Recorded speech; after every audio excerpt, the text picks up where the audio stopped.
All right, ladies and gentlemen, we are streaming on YouTube again. So welcome back from lunch. We're going to continue with our our trespass of wild, feral, and stray horses topic.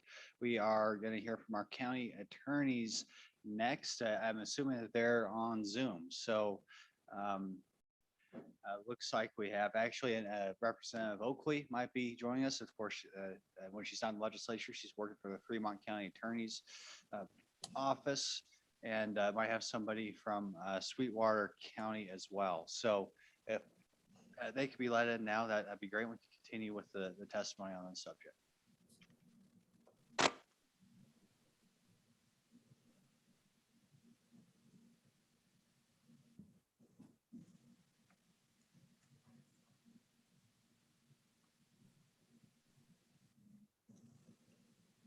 Can you hear me, Mr. Chairman?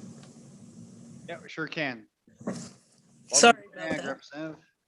Thank you, Mr. Chairman, members of the Joint Agriculture Committee, Ember Oakley, and here today on behalf of the County Attorneys Association. As I've noted before, we are simply here in the event that we can be of any assistance. In watching the presentation that has gone before, I think the issue has been well presented, and we do not have anything specific to add to the conversation at this time from the county's perspective. In listening to the presentation, I think it was said once, but the proposed state action, certainly in relation to if it were state versus federal action, would best be addressed by the Attorney General on their capabilities to address or implement proposed law by this committee. And then, of course, eventually, if it was law that was enacted by the legislature.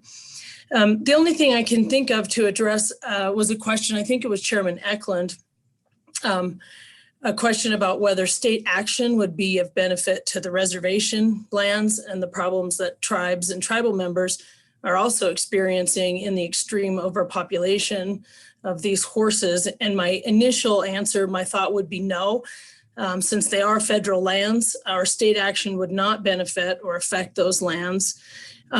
Except I did note that the gentleman from the U.S. Fish and Wildlife Service mentioned some off-reservation lands that was encompassed in that 2 million acres. And if those were state or private, then it is possible that action could benefit those. And really with that, we do stand ready to answer any questions, as well as offer any assistance that this committee would like to see from us. If there's proposed legislation or any further discussion, we're certainly willing to engage and be of any help that we can be in that. Okay, any questions for Representative Oakley? All right, well, thanks. I'm sure we'll be working closely with you regardless of what questions we have right here. But yeah, appreciate you coming on. Are there any other county attorneys out there remote? Yes, Mr. Chairman, this is Dan Aramosby. I'm the Sweetwater County Attorney.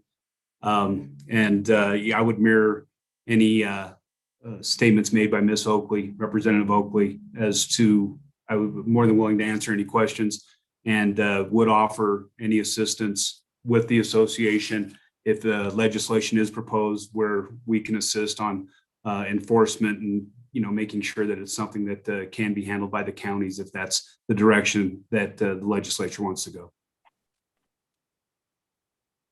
Okay, question for Sweetwater County.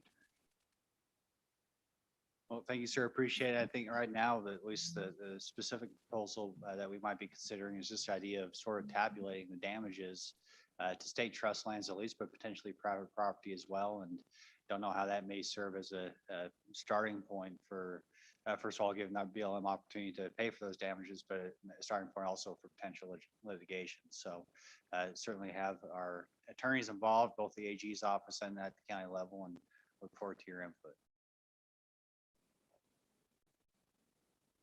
Okay, any other representatives from our county attorneys across the state?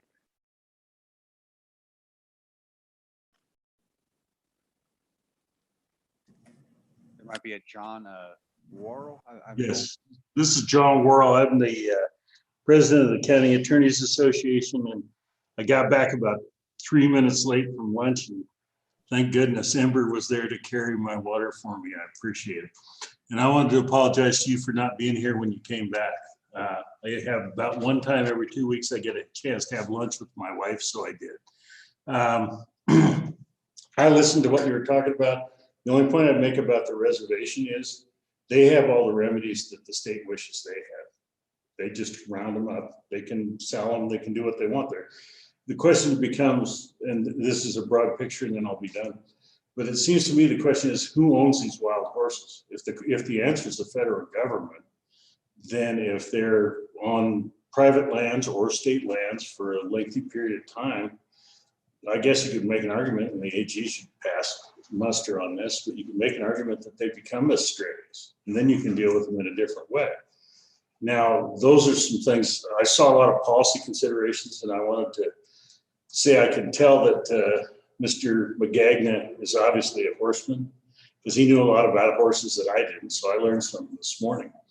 But the young man that wrote the position paper, Mr. Stewart from the law school, summarized nicely some statutory efforts and apparently a litigation effort on the part of the state of New Mexico to address some of these issues. And I think all of those are out there, but it's a big problem. And I don't know if you can affect a remedy that's going to address this in the short term, short of getting some kind of relief. And that's not really something the county attorneys can help you with, but that's a picture that I got as I read all these materials, and I sent them to Ember and Danny.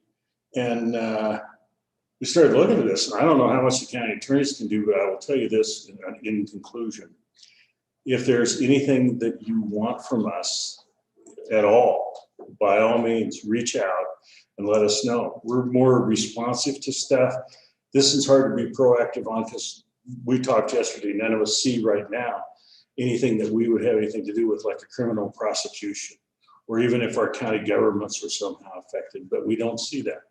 So, if there is, fine, we're stand willing, but if we can be a resource for research, anything like that, to expand upon the article that Mr. Stewart wrote, whatever it is, we're here to help.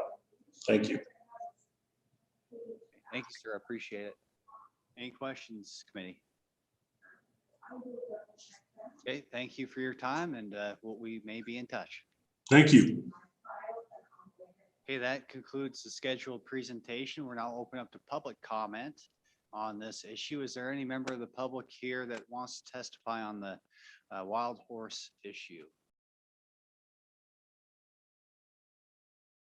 Okay, I don't see any. If you are on Zoom and you would like to testify, please raise your digital hand. That's how our staff will be able to identify you as wanting to testify.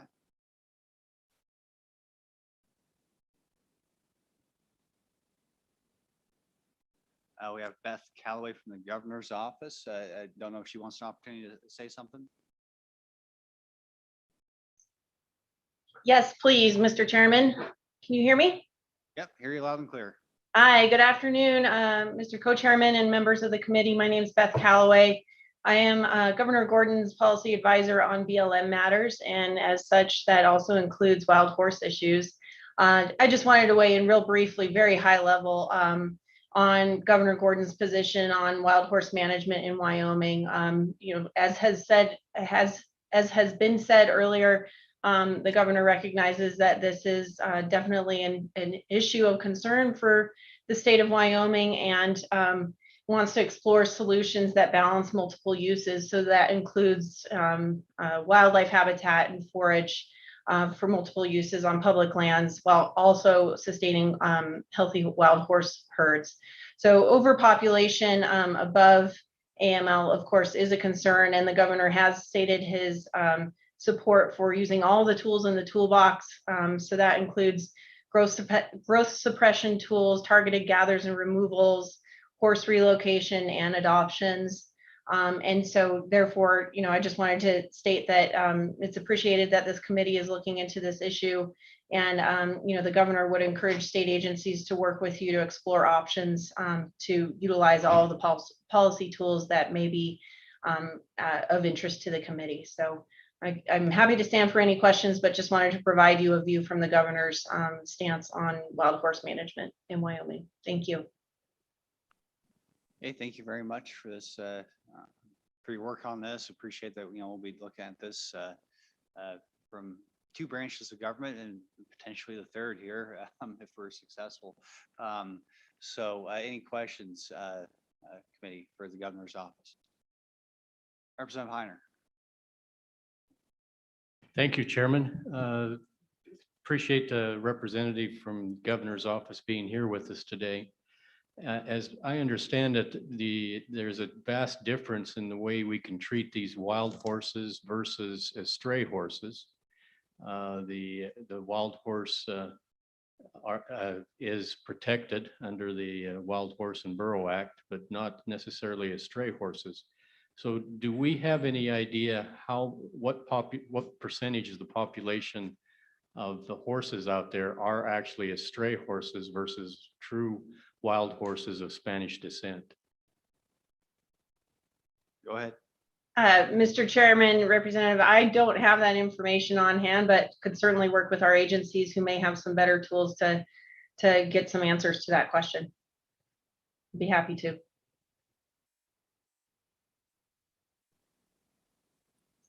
Yeah, I think in general committee, that's another, and that's why we have the livestock board here is, I have questions about, what counts as an stray, what counts as a wild horse, and how we tell the difference and who makes that decision.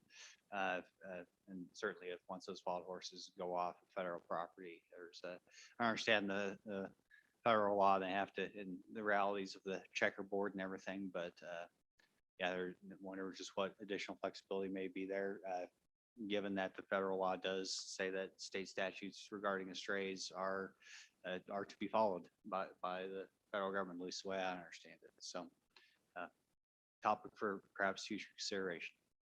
So any further questions? Okay, well, thanks again. Appreciate it. And we'll be in touch. Okay, last call for public comment. If you are on Zoom, raise your digital hand. If you're in person, come up to the podium or the table or whatever it is. Okay, going once, going twice. Public comment is closed. Committee, what's your pleasure? Co-chairman. I think we have some options for a bill draft. I guess one of them was brought to us by the stock growers. I visited with Mr. Magagna, and we may need our attorneys to help us out a little bit with it. The possibility of authorizing the Office of State Lands to direct the Attorney General of Wyoming to issue a writ of mandamus, I think, which is I believe is a court-ordered action, and we would send a damage claim on the state lands. So we'd have to come up with the documentation and the bills. He would, and also include in that the ability of private landowners to apply for this same damage on their property that these horses are causing. I think that's going on a lot on the Red Desert and in any place that there's intermittent BLM or Forest Service parcels. The problem on the reservation, there is private land within the borders of the reservation. Most of it's fenced, so I don't know if those landowners are damaged by the horses. So the reservation, we might not be able to do too much about, but that would be the beginning of a bill draft that I would suggest.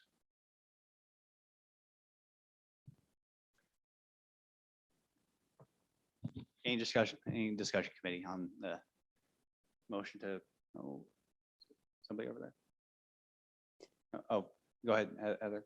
Mr. Chairman, what I was hearing Chairman Eklund describe is the option 1 on that second packet, the one that was at each of your desks this morning from the Mr. Magagna. Is that correct, Mr. Chairman and Mr. Chairman? That's the way I understood it. But basically putting two options together because they also have the writ of mandamus for the second option. So combining the two basically. in one bill. Okay, so then, Mr. Chairman, that was my clarification was that did you also want to pursue option 2, which is through the courts? And so, I kind of think those will come, excuse me, Mr. Chairman, I kind of think those will come afterwards. Anyway, I don't know if we have to, but maybe we should have something to pursue. Also, in option 1 is bringing in the private landowners that are damaged. I don't think that's on this first part. noted. Thank you. Yes, Mr. Chairman. So Okay, options 1 and 2 plus private landowners. yeah, and I'm unsure what to do with option 2. Okay, clear as mud committee. We're good. Yeah, so we'll get a bill draft going along these lines with private land in addition to state land. So, any discussion? Okay, all those in favor say aye. Opposed, say no. That motion carries. Any further discussion on this topic? Okay, another possibility, like I said, we have a chance to get some bill drafts ready for the special session. And I think there may be a good use of these federal funds to deal with a federal issue. To the extent the state could assist with gathering horses in particular, both throughout the state and on the reservation, since apparently that's a constraining factor.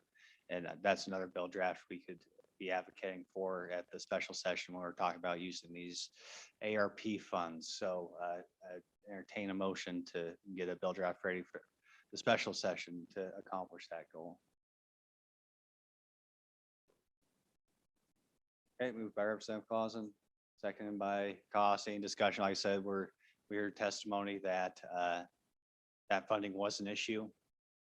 And, we can make the lawyers rich all we want. Maybe it's okay to, work on the problem too, even though it's a federal issue. But so I throw it out there. Any discussion on that? Senator French.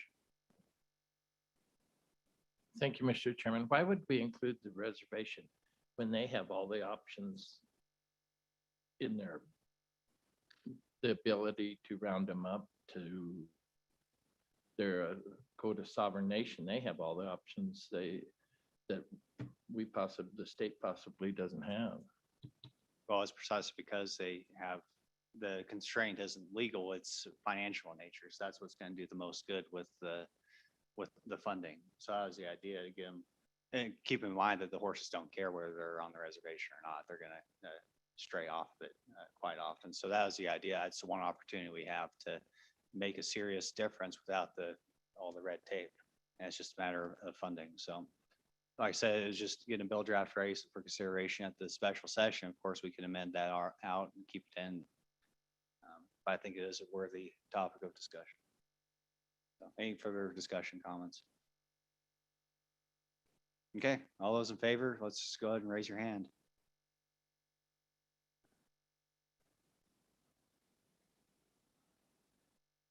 Okay, so Representative Winter, is your hand up or down? Is both at one point? Okay.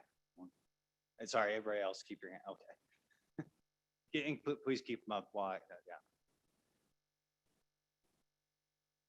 Okay, that's 8. So thank you. I can't count too quick, but yeah, go ahead, Heather. Mr. Chairman, I didn't catch all of the words that you used to describe the motion, though, for the bill. Would you be willing to say those again? Sure. So it's a bill for the special session that authorizes the use of ARP funds to assist with the gathering of wild horses. And it could apply to basically an MOU or an agreement with the BLM or on the reservation. It's just throughout the state. So very conceptual. And honestly, if it ends up not being a special session, we'll probably just be a letter to the governor asking pretty please, can you do this? So okay, so it'll be a topic of discussion. And ladies and gentlemen, the way I look at these ARP funds, just as a sidebar, it's an opportunity to use these one-time funds to do one-time things that'll be beneficial to the state and help get us out ahead, in this case, of an issue that requires another solution. Absolutely. It's not a permanent solution. but it's something that's going to help and help save resources on both state, federal, and private land. And so we can blame the feds all we want. At the end of the day, I guess my understanding is we can also roll up our sleeves and help the problem too. So. Oh, sure. No's, sorry. There's 8 yeses, but okay. 4 no's.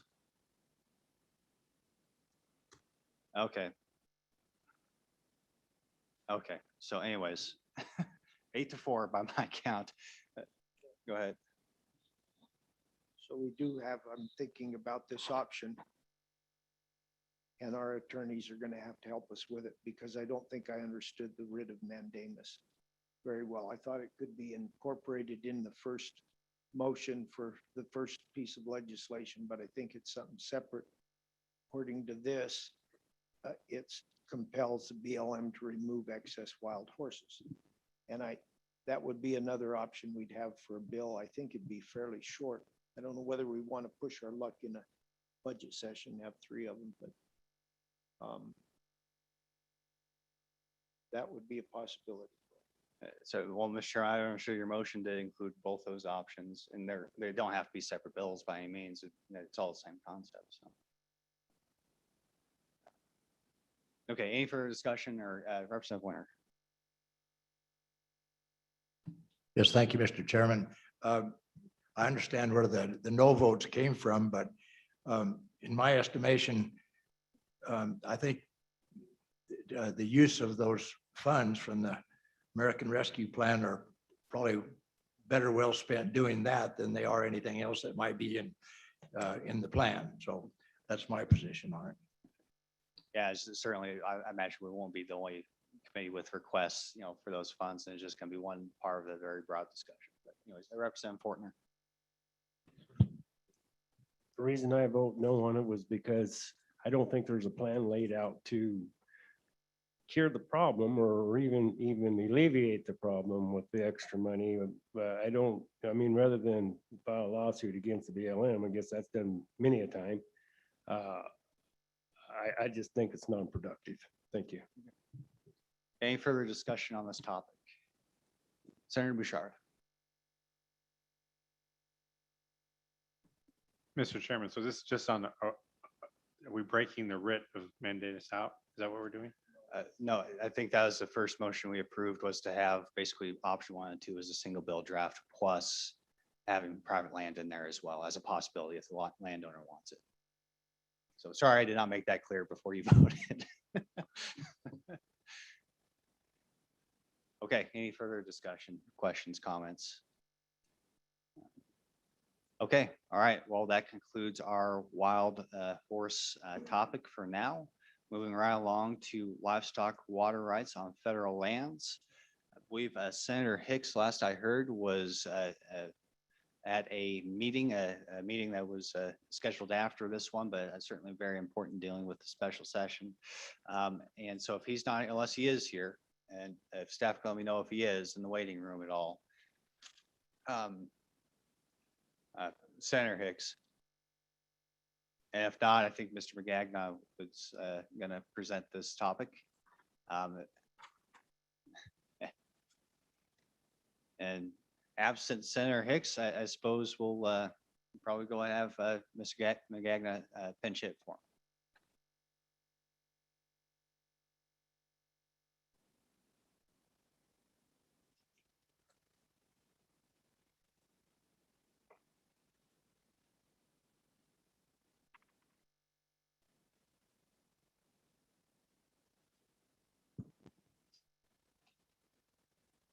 Thank you, Mr. Chairman. Again, Jim McGagn with the Wyoming Stockbrokers Association.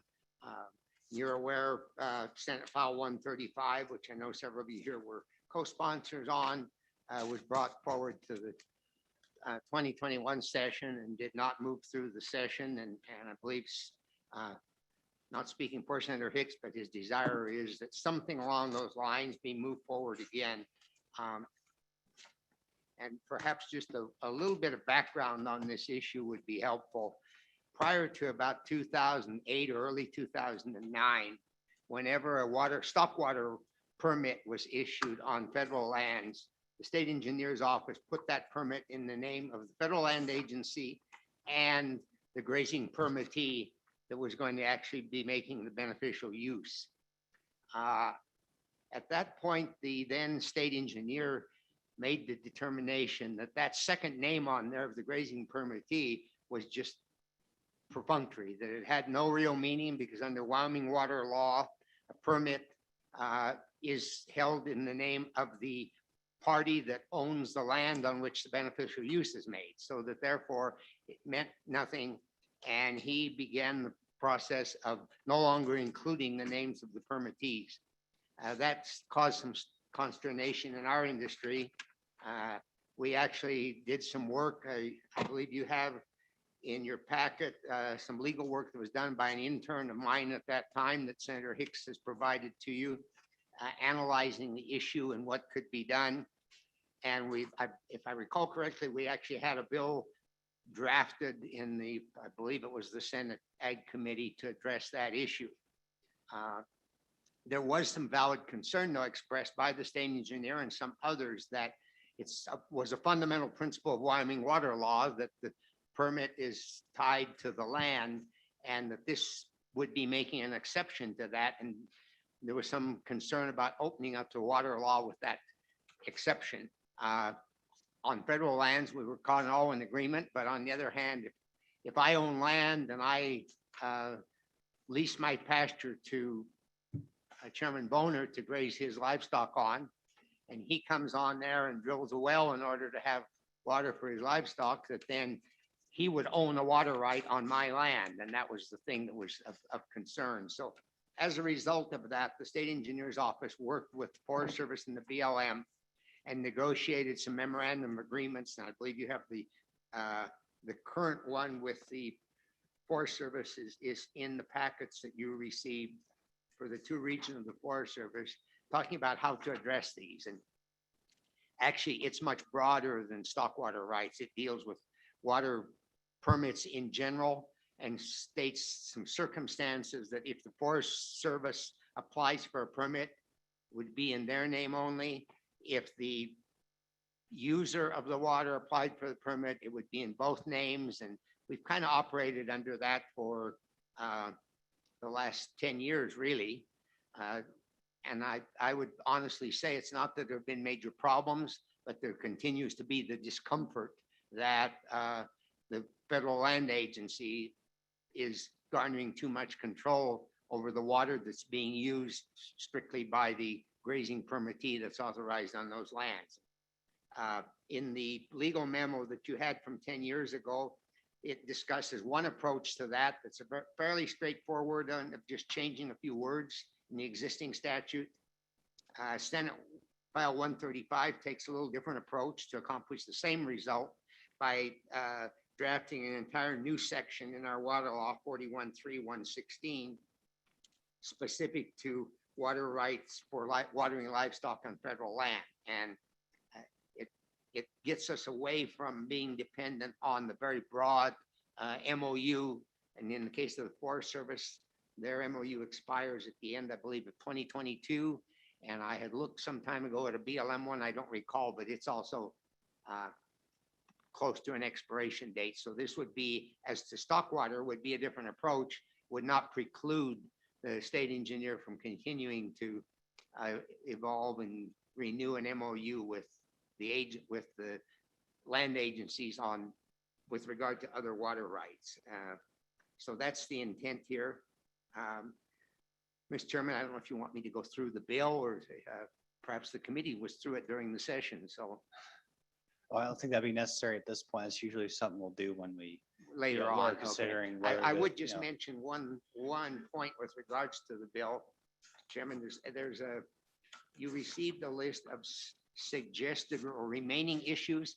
I'm not sure what the source of that was, if that was from LSO or otherwise. I just found it here, but So I believe that's from the Attorney General's office. okay.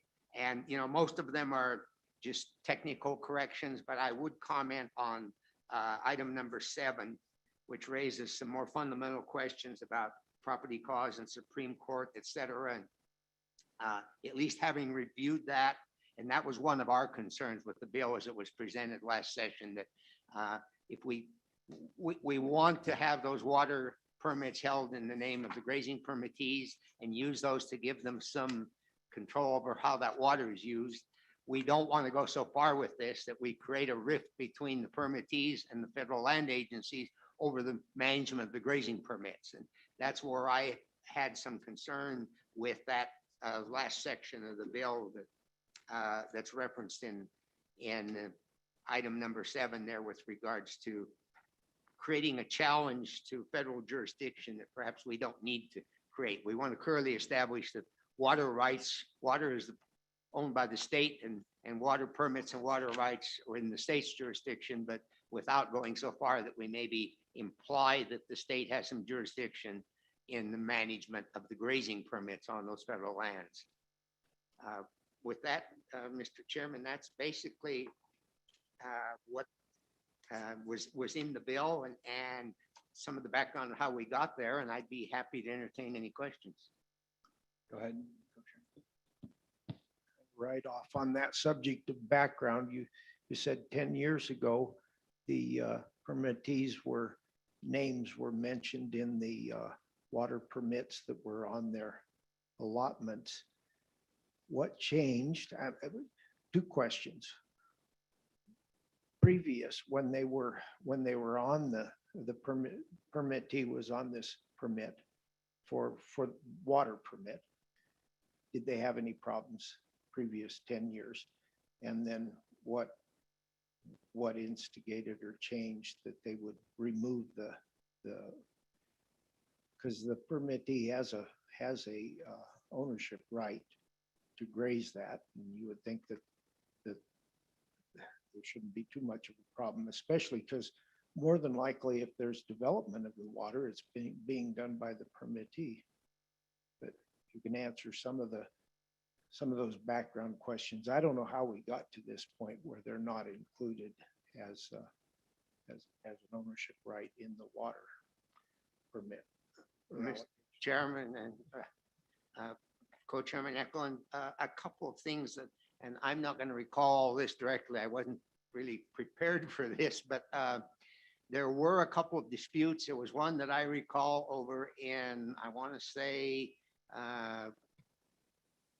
Washakie or Hot Springs County, or Washakie County, I believe, at one point in time, over some water permits for livestock use on BLM land, where the permittee was making some, and this was when the permittee's name was on there, and the permittee was making some claims with regards to those rights, and the decision of the state engineer was, well, yes, your name's on there, but it's really meaningless, because under the fundamental principle of state law of the water going with the land, it's only the agency that has control over that permit. And some of that went on for a few years, as I recall, and that led to the decision by the state engineer that having that name on there didn't mean anything, so let's not put it on anymore. And I honestly cannot say that I think that there were bigger problems before or since, either way. That the MOUs that were into after that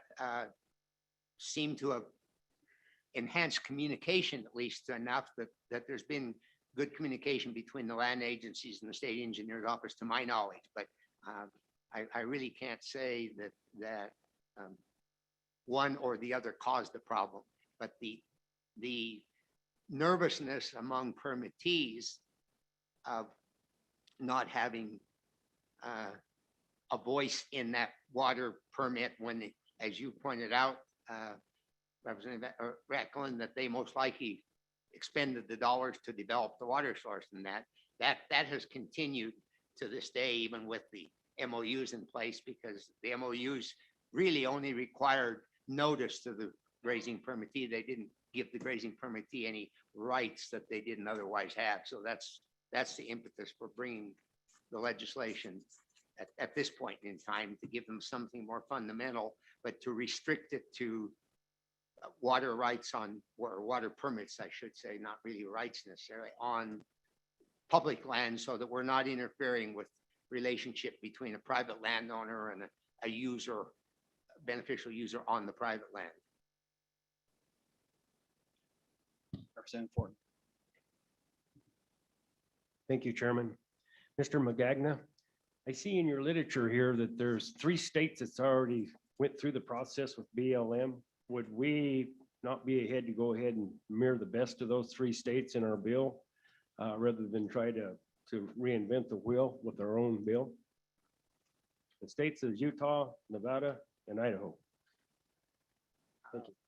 Mr. McGagnon, I'm assuming this legislation is based off of one of those states. Is that not correct? Mr. Chairman, it is kind of based after those, but there are 2 things I would comment. Number one is, as I recall, again, those states don't have the provision to the extent we do in Wyoming that ties the water right to the land.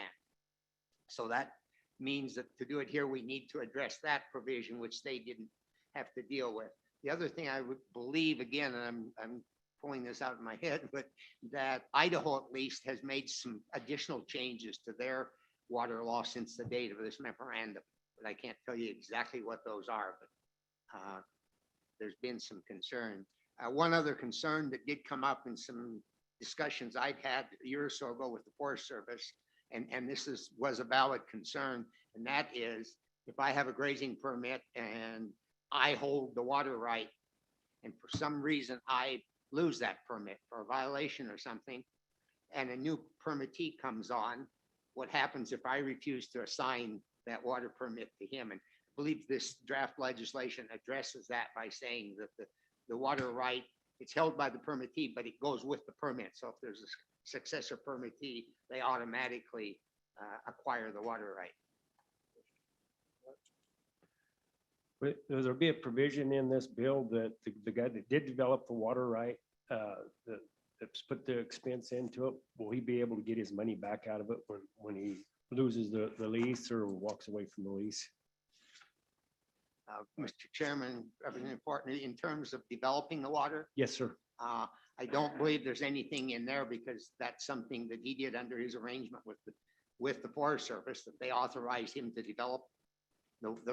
The right or the permit came from the state, but the authorization to do the development came from the land agency. And so any right to that would have to be negotiated with the agency. Okay, And thank you. for example, on state lands, if that were the case, and you lose your permit, you're entitled to be reimbursed for any improvements on the land.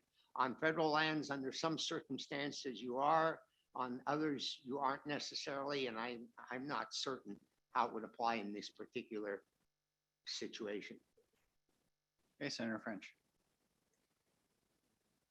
Mr. Chairman, on the flip side of that, if they lose their grazing permit or whatever, can they remove, say, pipeline, water tanks, whatever they developed on that land? Can they remove it?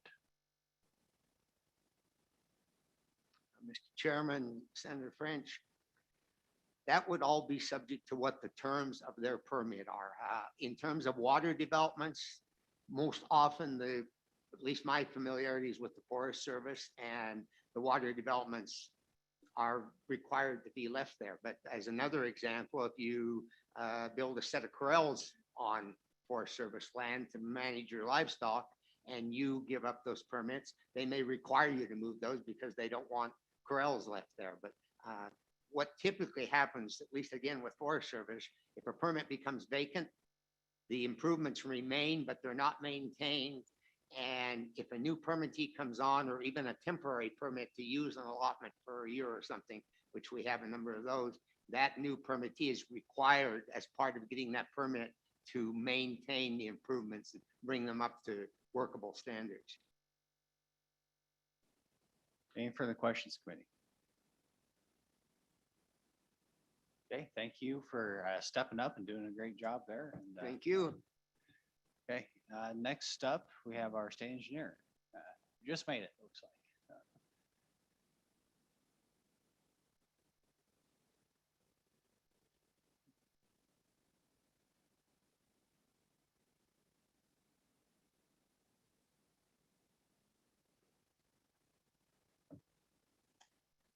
Thank you, Mr. Chairman, Mr. Co-Chairman. Greg Lanning, the Director of the State Engineer's Office, also the State Engineer. I've been before this committee before, so you've heard already that I'm about a year and a half into the job. And so I may not know everything, but I've certainly researched this topic as much as I can. And I took notes from the questions, some really good questions. I appreciate that. And I'll get to those, Mr. Chairman. And then, of course, this, as discussed, was brought by several sponsors. And I think Mr. McGagna did a good job representing the sponsor's intent as to what this bill could be. It was brought last session somewhat, relatively speaking, at the last minute. So that's why when we looked at it as a committee in Senate Ag, it was pretty brand new to us. At that time, the sponsors spoke to the bill and also spoke to the history. That something similar to this was tried back in circa 2010, 2011, for instance. And it was brought back more or less in the exact same form as that bill was, as Mr. McGagna stated. And then we did get a chance to discuss it and comment on it. So that original bill then had several amendments to it that were voted on and adopted by the committee. And so I'm not sure necessarily exactly what form of the bill you've seen at this point, but it wasn't perfected to any point. It was brought back to the floor and then never brought up beyond that. And then the session ended. So that's where we're at on this particular bill. So therefore, we've commented a couple times, and if this bill or this committee goes forward with this bill, we'll probably have a few more additional comments in terms of one approach is not necessarily a new section to that particular statute, but an option to amend various other statutes in Title 41 that may get at the same intent. And so if the committee's interested in that, we can submit those as well as options. And those options, or that alternate, a more targeted approach, as it was called, came from the AG looking at it a little bit longer. In other words, the first comments and the amendments were made kind of short term. After looking at it longer, then the AG's office came up with a more targeted approach if you want to go that direction.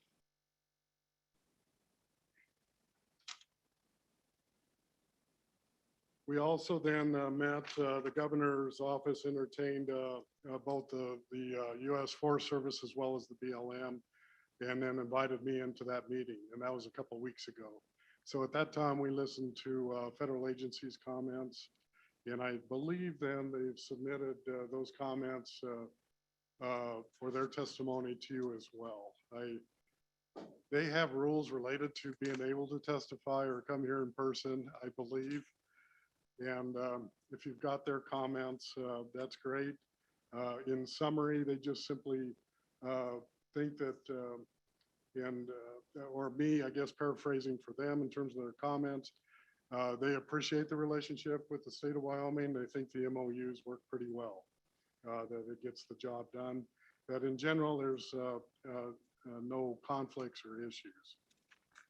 One of the questions was related to these other states. And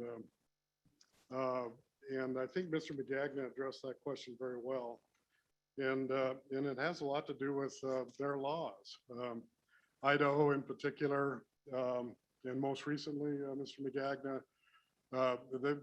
they've had a couple of court decisions related to the names on these permits as well as the beneficial use. And I'll address both those. Mr. McGagna addressed the beneficial use very well. In Wyoming, those water rights are tied to the land. And that's a very big difference. It's not the who, but it's the what. In other words, it's tied to the land. And so if that right has been granted to that portion, then it really doesn't matter who owns the livestock or who's using it, as long as that water is being used for that purpose. The who part of that really in Wyoming is not a very big deal. And so also when we permit the original application for a water right here in Wyoming, you can have several applicants on that original application. And as stated by Mr. McGagna, I can, or any of you can apply for a permit on somebody else's land. It's just a matter of getting the access and the ability to use that water if indeed it comes to bear. And so the appurtenant to the land is a big issue. That was discussed in the Idaho case. Nevada's had a similar case as well. And that's what we find we're proud of here in Wyoming, and what makes us a little bit different, and maybe this not quite as compelling an issue here in Wyoming.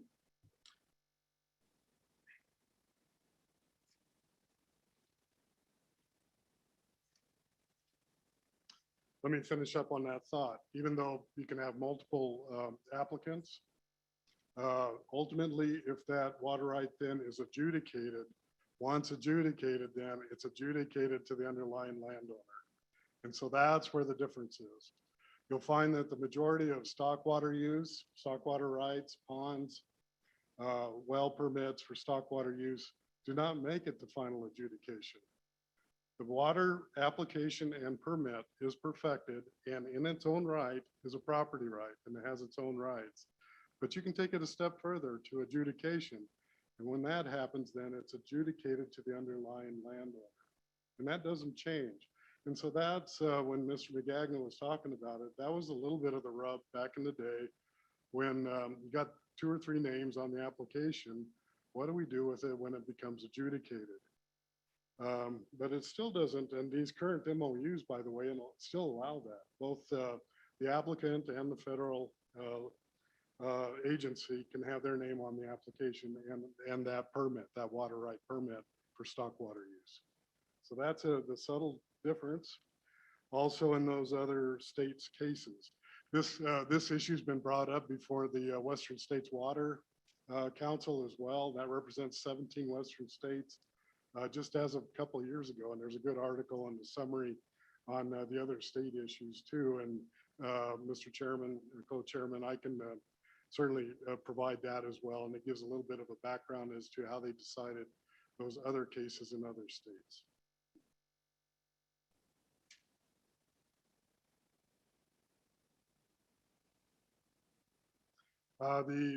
Yes, both MOUs are 10 years. And the Forest Service MOU will expire at the end of this year. The BLM MOU will expire at the end of next year. So they're both coming due at this time. I know both agencies are working on their comments and drafts to re-up the next MOU if indeed we go that direction. So there's work in progress to extend those MOUs. However, obviously, if this legislation passes, those MOUs would not be necessary anymore.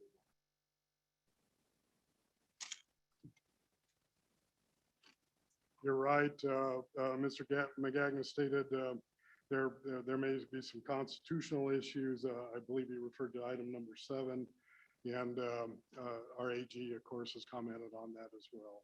And that would be just a matter of cleaning that up to make sure there wasn't any conflict constitutionally.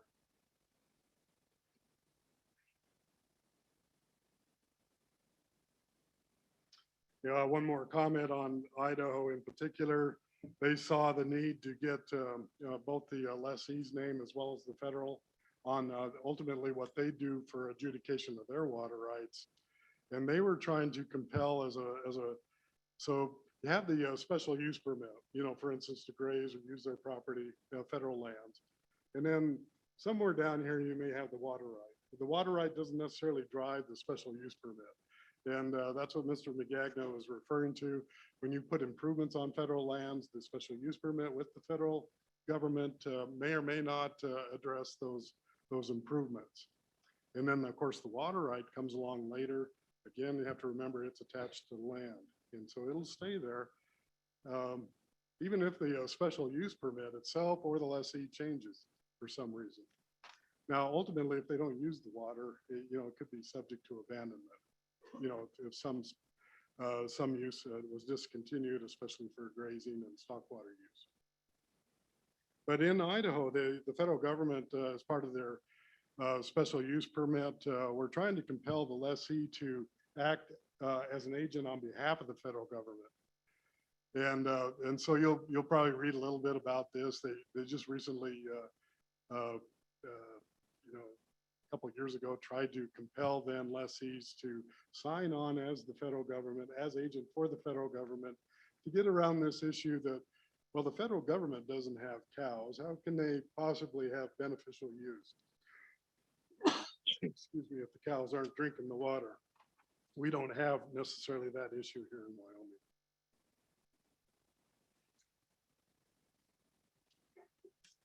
And then there was a question, I think it was answered, can you get your money back? Again, that's dependent on that special use agreement with the federal government. It depends on what that agreement says, not necessarily the water right. There's no refunds per se on water right applications, which by the way are only on the order of $50 anyhow. So, but the improvements could be costly, obviously. That's all I have, unless there's a question, Mr. Chairman. Hey, thank you, Mr. Lanning. Any questions for me? Representative Heiner. Thank you, Chairman. Appreciate the state engineer's office being here to explain some of these things. It's my understanding that the water is a property of the state of Wyoming, and a water right is only the authority to utilize that water, which it never becomes the actual property of the one that drills the well, but it's for the purpose of beneficial use. So my question is, with the headwinds we're starting to see with multiple use on public lands, specifically with the administration's 30 by 30 deal and how they're trying to conserve more property and limit its use.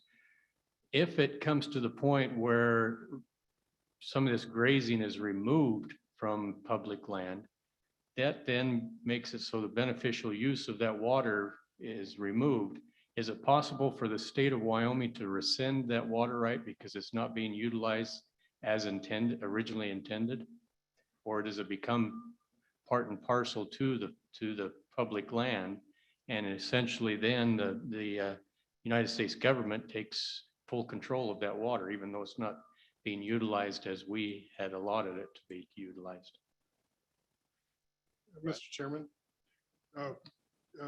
thank you for the background, and you're absolutely right on. The state of Wyoming owns the water. It's a use of refractory right to use it for beneficial uses, and so the background is exactly right. As to when it becomes the personal property right versus state ownership, lots of papers and lots of history on that as to what type of right is that. But that background was spot on.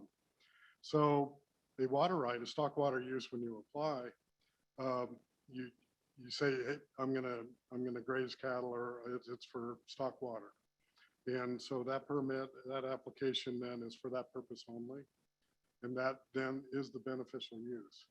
So once that beneficial use is removed, then you're at risk for not using it, that water right, that beneficial use. By law, after 5 years, it could be abandoned, or somebody could bring abandonment to that. There's also a kind of a subtle version of that where they're reducing the amount of cattle on the land, and therefore fewer cattle are consuming the water. That particular case does not necessarily, as I understand it, affect the water right. As long as the cattle are, the beneficial use is for the watering of the cattle. Generally, that won't affect the water right. It's just the complete non-use of that beneficial use could be subject to abandonment.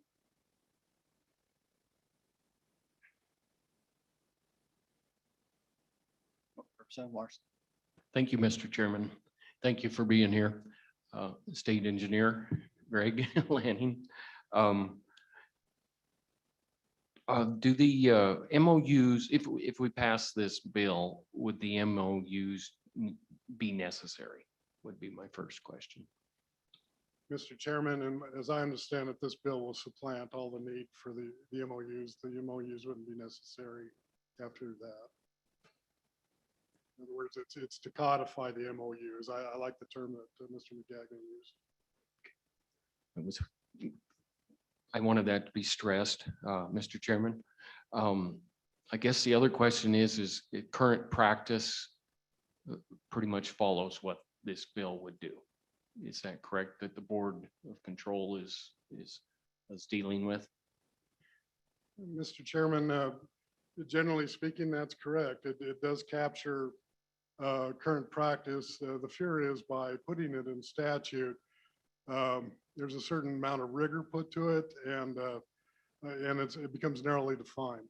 Whereas the MOUs give us some latitude, to perhaps adapt better. But I don't think you could necessarily provide for all contingencies in the statute. Any further questions? So if the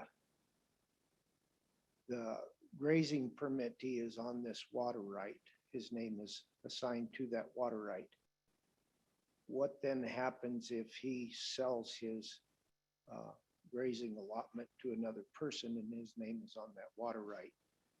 Does the water right transfer to the next permittee, or does it remain in the name of the person that first had it? Mr. Chairman, it's a good question. It'll go back to the water right is pertinent to the land. And you'll find, quite frankly, quite a few of our records don't show the current either landowner or permittee for that matter. There's an opportunity and a mechanism to change the name on the permit.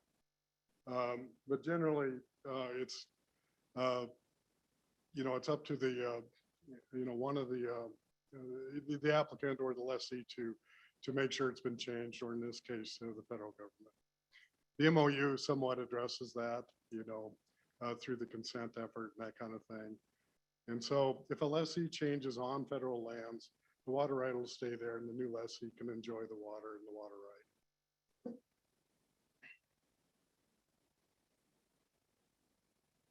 Representative Larson. Mr. Chairman, thank you.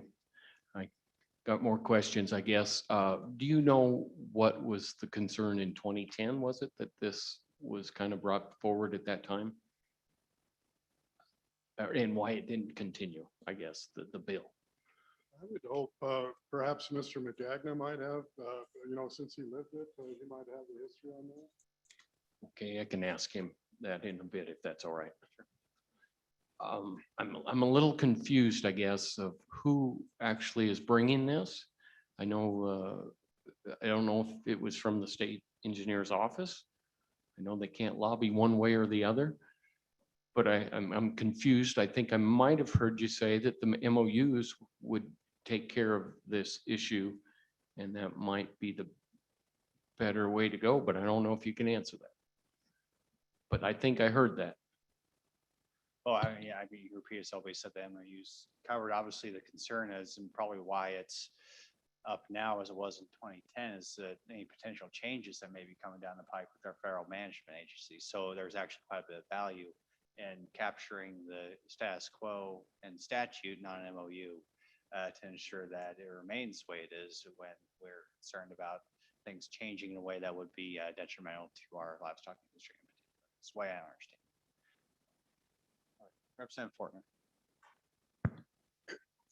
As I read the bill as it currently wrote here, it's down in page 2, section or line 21 and 22. It defines livestock, and it says, but does not include wild horse claimed.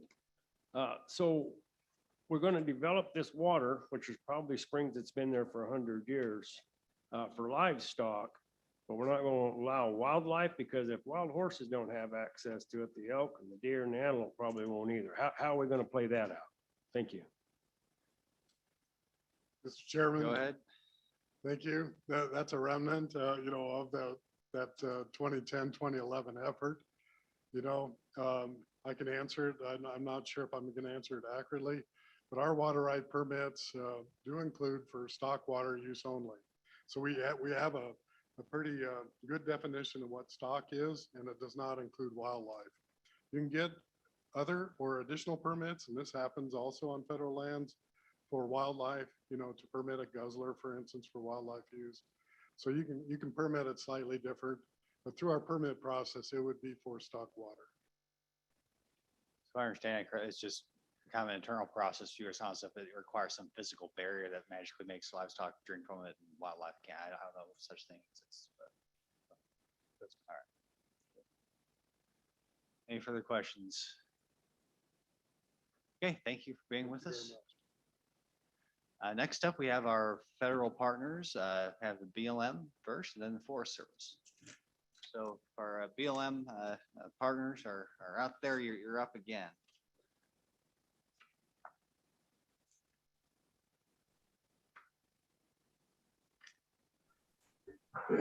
All right, thank you, Chairman and members of the committee. A Federal Reserve water right may exist where lands have been withdrawn from the public domain for a specific federal purpose. BLM policy and guidance in locating, perfecting, documenting, and protecting any BLM administered water right can be found in BLM Manual 7250. Since the vast majority of water rights are administered by the state, not the BLM nor any part of the federal government, we value our cooperative relationship with the Wyoming State Engineers Office. BLM Wyoming and the State Engineers Office have had a long and successful partnership. As you've heard, currently a 2017 Memorandum of Understanding continues to strengthen our existing working relationship between the BLM and the state regarding permits issued under state law for water rights and uses on BLM administered land in Wyoming. The MOU provides guidance as to when the BLM would be a sole applicant for a water right, when the BLM would be a co-applicant for a water right, and when the BLM would not be an applicant or co-applicant for the water right. It's important to note that while the Taylor Grazing Act safeguarded federal grazing privileges, the grazing permit does not authorize the construction of range improvements, including water developments, on BLM administered lands without appropriate approval. If a range improvement proposal involves a water right, the MOU allows the BLM, the grazing permittee, and the state engineer's office to work together to appropriately address any water right issues in accordance with state and federal laws. The BLM appreciates the flexibility the MOU allows as we coordinate with the state engineer's office to work through issues as they arise. The 2017 MOU between the BLM and the state engineer's office expires in 2022, and the BLM looks forward to working with the state to renew that MOU and address potential changes that support our partnership goals. At this time, I'd like to address any questions you may have for me and my senior leadership team. Thank you. Okay, thank you very much for staying with us. Any questions for the state office for BLM? Okay, thank you, appreciate it. And yeah, we'll be in touch, I'm sure. Okay, next up we have the U.S. Forest Service.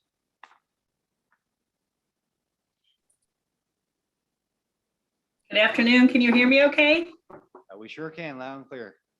Great. Thank you, Mr. Chairman.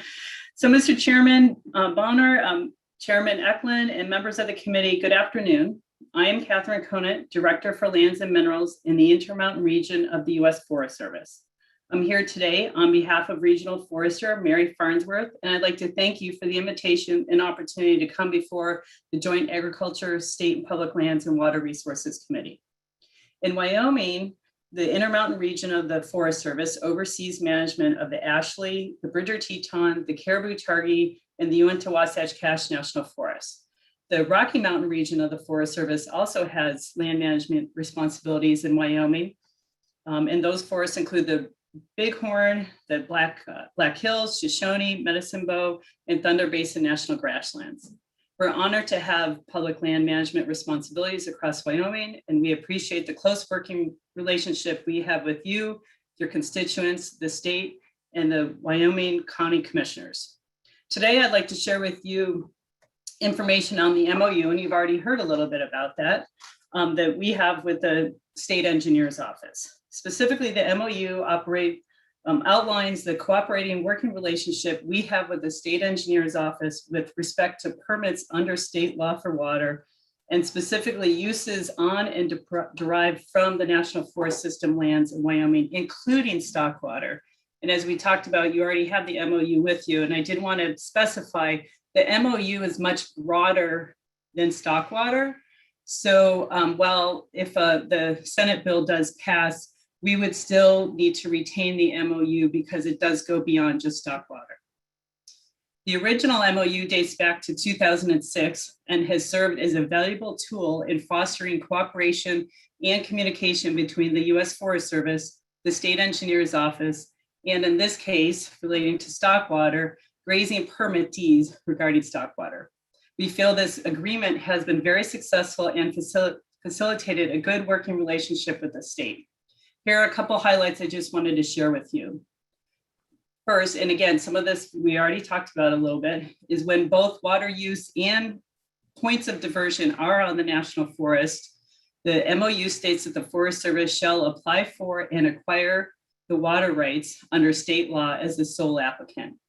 This is for the water used by permittees, contractors, and other authorized uses for the national forest to carry out activities related to multiple use objectives. As the sole applicant and consistent with the state law and MOU, the Forest Service is able to ensure that stock watering needs are met even if the permittee changes or moves from a different allotment. So the one thing that we did talk about a little bit is it's not uncommon for us to have multiple permittees for the same allotment or have a permittee move from an allotment to allotment. And so the questions that we've had with the state proposed bill is how do we handle those type of situations? So the second thing I want to mention about the MOU is when the Forest Service petitions the state engineer or the Wyoming Board of Control to change or abandon the water rights on a grazing allotment, the Forest Service shall seek the consent of the affected grazing permit holders. So that's currently in the MOU. The current MOU, as we said, expires at the end of this year. We're working with the state engineer's office to extend that, to renew that. And as I said already, that the MOU goes beyond stock water rights, so we would still pursue that even if the legislation passes. So finally, I'd like to emphasize that our both the regions, the Rocky Mountain and the Intermountain region of the Forest Service, have a very good working relationship with the state of Wyoming and the state engineer's office. The MOU has been in place for 15 years, and we would it is, in our opinion, has been a great tool to continue to ensure that grazing is able to proceed on the national forest, which is a mutual goal that we all have. So Chairman, committee members, this concludes my prepared remarks. I look forward to continuing a positive and productive working relationship with the state of Wyoming, and I welcome comments or questions at this time. Thank you. Okay, thank you very much for being here. Once again, committee, any questions for the Forest Service? So I guess I'm not getting any real clear guidance from either the Forest Service or the BLM on what they think of this bill. Maybe others have. If we were to consider the amendments that have been suggested, try to work those into this bill as it is, do you believe the Forest Service or otherwise would be supportive of the bill or non-supportive of the bill?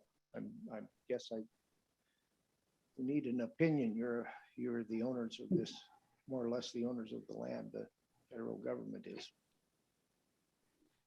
So thank you, Mr. Chairman. So I'm not going to give you a satisfactory answer, but I will try to answer it.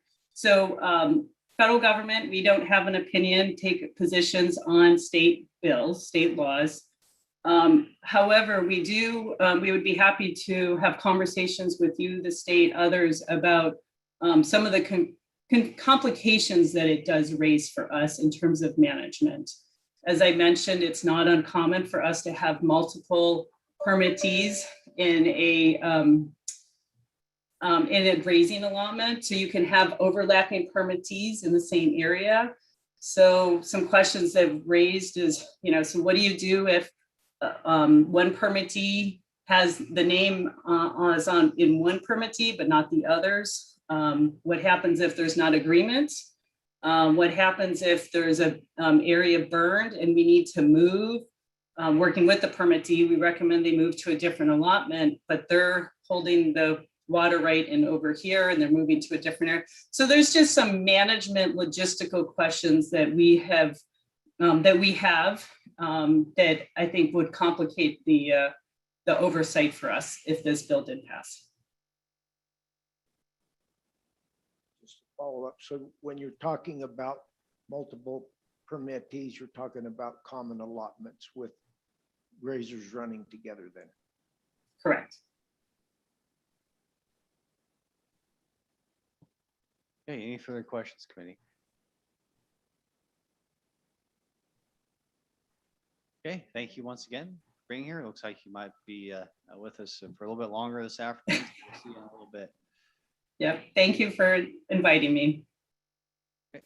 Yep, and so that concludes the scheduled testimony. Is there any public comment on this issue? Yeah, go ahead. Come on. You in the front. Come on up. Yeah.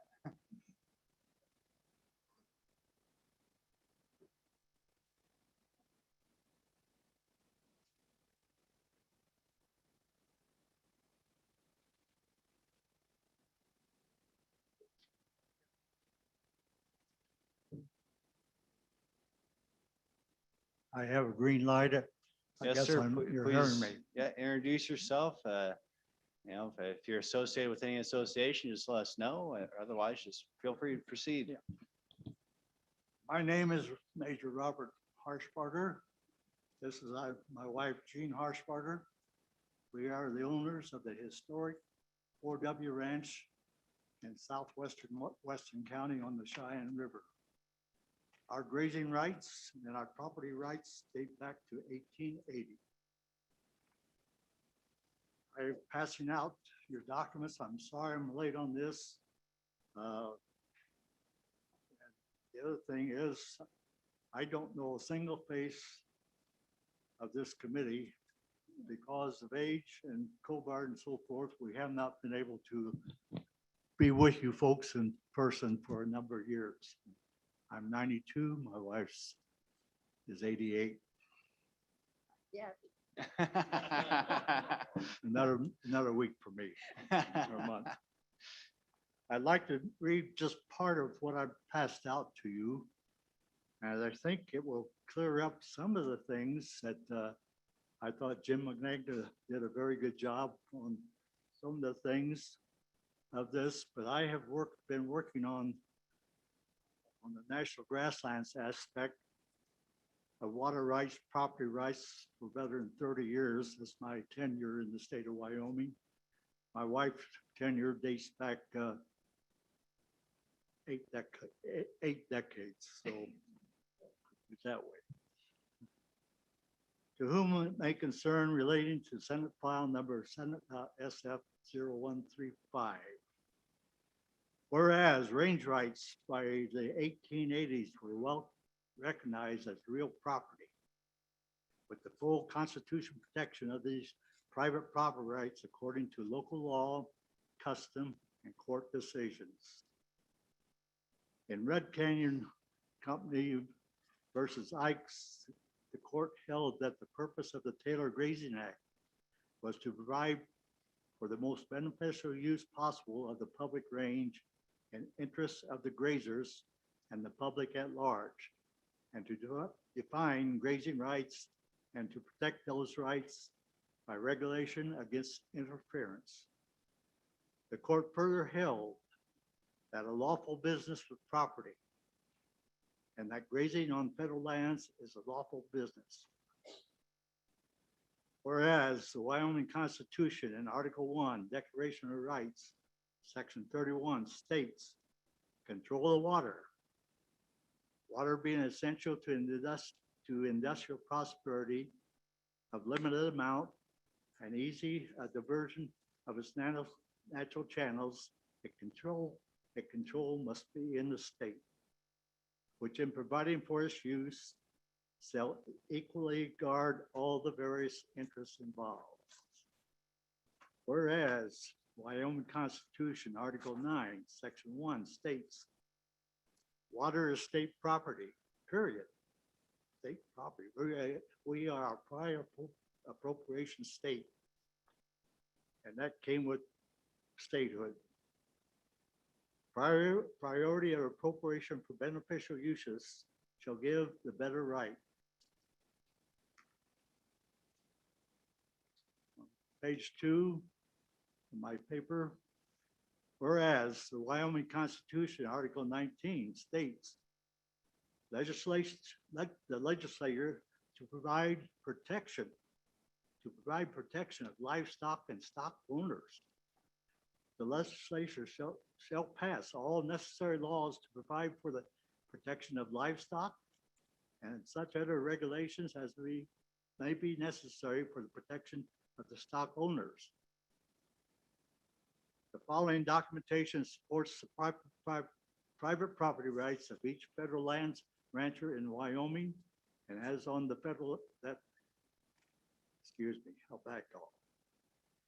Private property rights that each federal land rancher in Wyoming has on the federal lands within his ranch unit. These rights are to be protected and not to be infringed upon by local, state, or federal government. We believe Senate File SF-0135 fails to adequately protect the federal land ranchers' livestock watering rights by stating that a federal agency must be part of a water permit for a lawful private business. Jumping over to page 3. The LRSA, which stands for Livestock Reservoir Site Act of 1987, not only granted 160-acre reservoir sites, but also gave further statutory recognition of the lawful business of breeding, grazing, driving, and transporting livestock over the public lands. The Supreme Court had already recognized that state laws confirming the possessory range rights in the West were the constitutional exercise of the state's police powers. And the Act of 1886 had validated livestock rights right-of-ways across the West. As part of this split of state policy, the United States intended that all lands withdrawn under the Pickett Act would continue to be open to appropriation under state water law and the acquisition of livestock reservoir site Act surface rights of way. Grazing allotments were established in national forests beginning in 1906. The rancher already having his LRSA lands containing water holes or other bodies of water and established livestock trails over summer and winter ranges for those who had range allotments adjudicated to them. The establishment of the national forest or other federal reservations could not extinguish a rancher's prior right-of-way rights of way.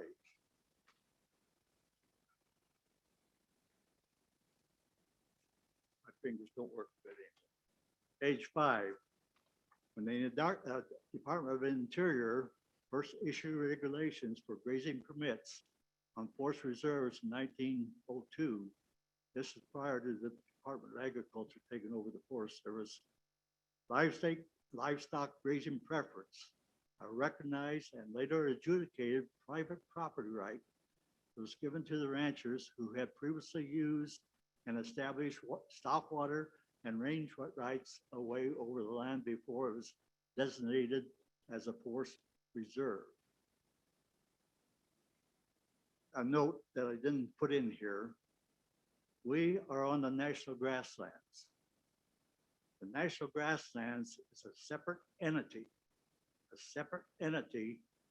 from the forest, from the National Forest or the BLM.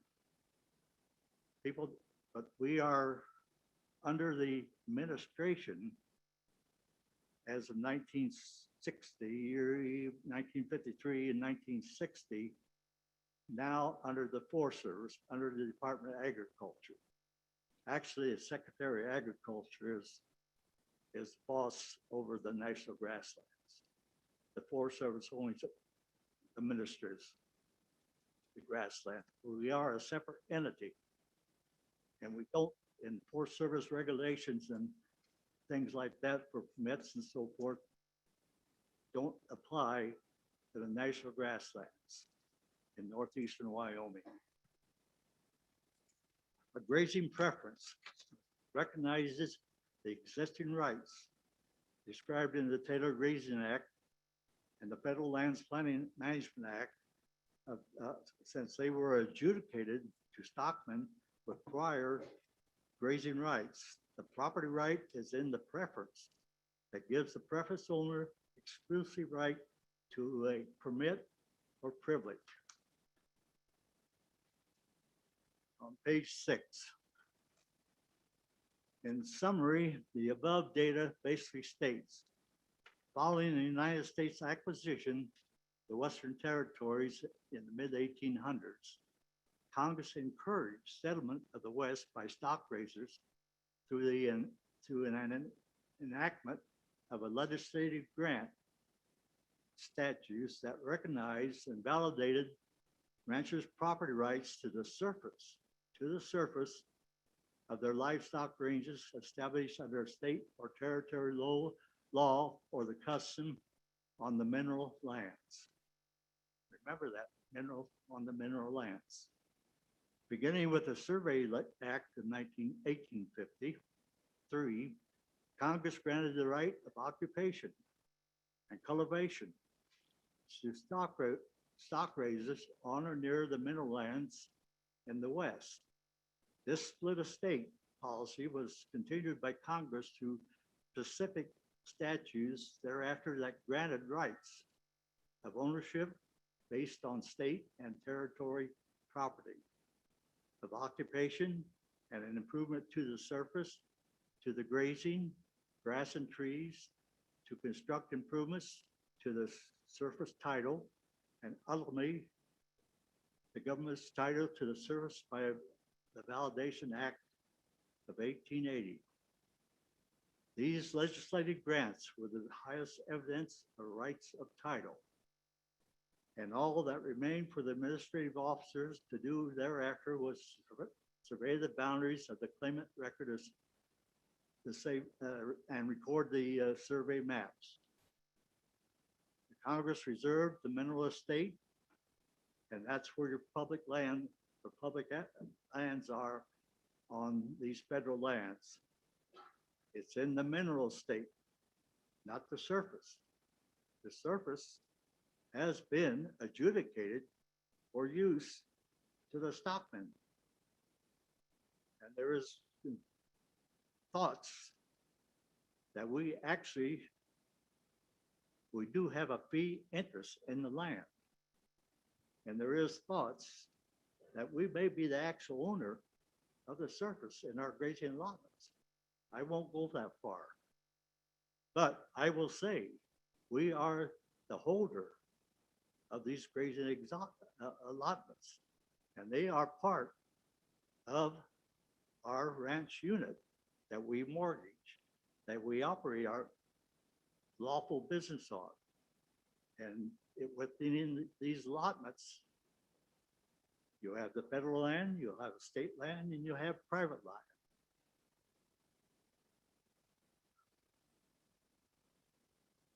The 1866 Mineral Land Act opened all mineral land to split estate disposal. However, the 1872 Land Act applied the split estate policy to all land owned by the United States and And this split estate mineral land policy was incorporated into the agricultural land laws between 1910 and 1960. Following the Grazing Rights Act of 1875, land that had been occupied, settled, cleaned, and had stock water and other improvements made as a stock range or stock grazing ranch was no longer unoccupied public land. Let's go to page 7. No mention is made of grazing permits in any of the enabling legislation for forest reserves. However, Congress did allow for landowners. And they're here, it comes the word that, are we the allotment owners? Are we the landowners? To enter into cooperative agreements for the purpose of constructing range improvements and to cooperate with range investigations. Similar language was included in the Taylor Grazing Act of 1934, providing authority for the Secretary to enter into cooperative agreements with owners of the grazing rights. After the 1890 Validation Act, ranchers of the surface after the Validation Act, ranchers were the surface owner of their allotment. And the only public land within these allotments was in the minerals, commercial timber, easements for irrigation works, and for access to reserve minerals and timber. All limitations, restrictions, and conditions of the cooperative permit agreements or other documents are limited to the regulation of the government's reserved minerals. And therefore, we, the owners of the historic 4W Ranch, who are the holders of 3 grazing allotments within the boundaries of the 4W Ranch unit, are not in agreement with the construction of the language of Senate File 0135 or the MOUs. And as these documents allow the Forest Service, a federal agency, to interfere with our lawful business of grazing our livestock on the federal lands within our ranch unit. I won't go through any more of that. We did suggest some changes into the Senate File 0135 on page 8. And my final comment, this legislation as proposed is very detrimental to all federal land ranchers in Wyoming. It requires, if we go through with the amendments, it requires an outside entity, worst of all, a federal agency, to be part of a private enterprise by being co-holder of an item water permit that should be just for the beneficial use of providing livestock water for the private lawful business of livestock grazing on federal land. Legislation just opens the door for more interference by government in our private property and our private property rights and our daily lives. It is very repugnant to our life, liberty, and pursuit of happiness. Thank you, gentlemen. I'll turn it over to my wife. I probably don't need the microphone because I'm louder than he is. I wanted to kind of straighten out Representative Fortner's, and I think one that you asked, Mr. Hunt. You said about beneficial use, if you wanted to run, if you wanted to change it, and it can be changed. We have one well that was adjudicated for house use, domestic use. And when we changed doing some things, we got it changed to a livestock use. So they can do that. And the other thing was on the wild horses. The wild horses belong to the feds. So they can have, I guess they could have their own water rights for them, but all the other wildlife belongs to the state. And this is what I have argued against. And I've argued with the state engineer 3 or 4 times. the federal government has no beneficial use. They have no livestock, they have no wildlife, except for the horses. They have no use for the lands where we drill wells, and so they should not be on those wells. And I also believe, I have never really heard that what these people say, that the water rights are adjudicated to a landowner. I never heard that before, because it was our understanding always that water rights went to the person who applied for them and had beneficial use for them. If it's on somebody else's land and they won't let you come there, you have no use for them either. But I had a little thing I wrote, which I hope I can read because I wrote it myself. The ranches in this part of Wyoming, including the 4W, have been in existence since the 1880s, before Wyoming was a state. The lands people owned were patented. In the years since then, many entities have claimed jurisdiction over much of the area. However, when this was done, all applicable laws included the phrase to the effect that all pre-existing legal rights will be acknowledged and protected. The ranchers in this area therefore have the rights to use the lands for their livestock. Allowing the federal government to obtain water for which they have no beneficial use is not according to Wyoming Constitution and can infringe on graziers. The MOU should be allowed to expire, and any new one or law should specify that the beneficial use must be shown before it has any rights to the water rights. That's basically what I had to say. And remind you that also that, as Bob has said, there are really no public lands. These federal lands are not public lands, and it's a misnomer that causes a lot of trouble with the public. That's all. Okay, thank you for your testimony. Any questions, committee? Representative Fortner. Thank both of you guys for coming, for being pioneers that stayed in Wyoming instead of packed your bags and left Wyoming, leaving it the hardships that Wyoming handed out to older generations like you folks, like my grandparents and great-great-grandparents. I guess I just got one question. I work a lot on national grasslands, or used to, for True over Claritin. Oh, yeah. And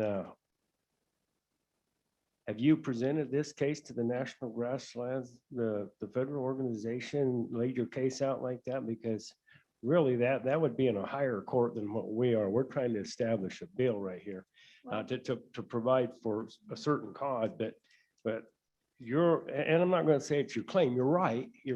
It's something that John Barrasso or Miss Loomis or somebody like that really needs to take up, in my opinion. What about you, Mr. Senate Boner? Well, it's your opportunity to ask questions, and so feel free to ask it. But certainly, yeah, we're certainly dealing with the relationship between state and federal lands, and so we don't have the stick that our federal delegation does, but then again, we're more nimble around here. Yeah. Well, to answer your question, our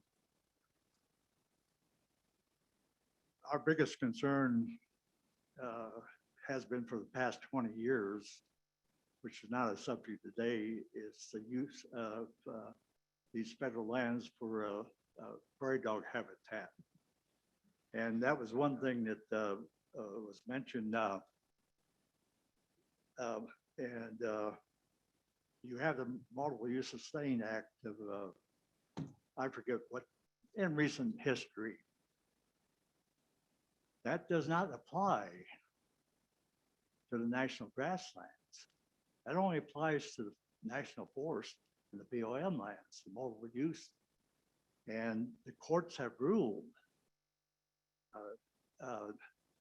that, and it's also in SLPMA, that that anything like multiple use and like having prairie dogs and camping sites and so forth are secondary to the national grasslands. The primary purpose, what it was dedicated for, what the legislations in the 1930s that authorized in the acquisition of the homesteads, the sub-marginal lands, was to become for grassland agriculture. And the lands that were public domain lands within the northeast Wyoming were withdrawn by executive order through the Pickett Act to for the primary purpose subject that's stated in the executive order, valid existing rights.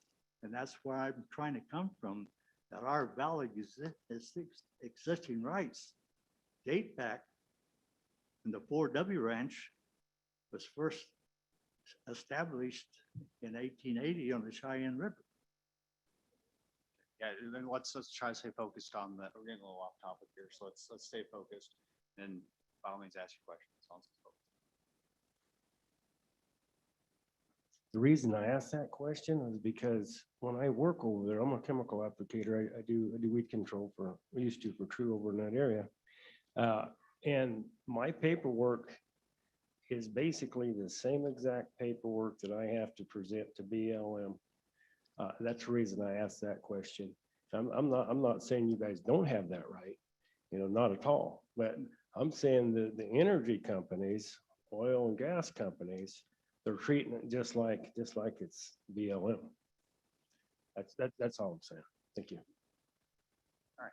Any further questions? Committee, Representative Piner. Thank you, Chairman. Mr. and Mrs. Harshberger, I appreciate you being here. Sixth generation ranching. You are the foundation that this great state was built upon. The ranching community that stayed 6 generations. And you've made a wonderful state because of your involvement, and I appreciate you being here.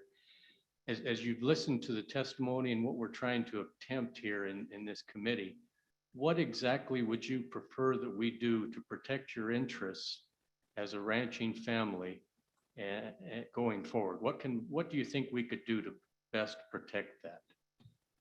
The best thing you could protect us with is to make it very, very clear to the state engineer that you must prove beneficial use before you can have a water right, no matter if it's on my place or your place or whoever's place. We can get a water right on your place, but we can't get there to use it unless you give me permission to. We have permission. We've had permission since the 1880s to graze on those lands.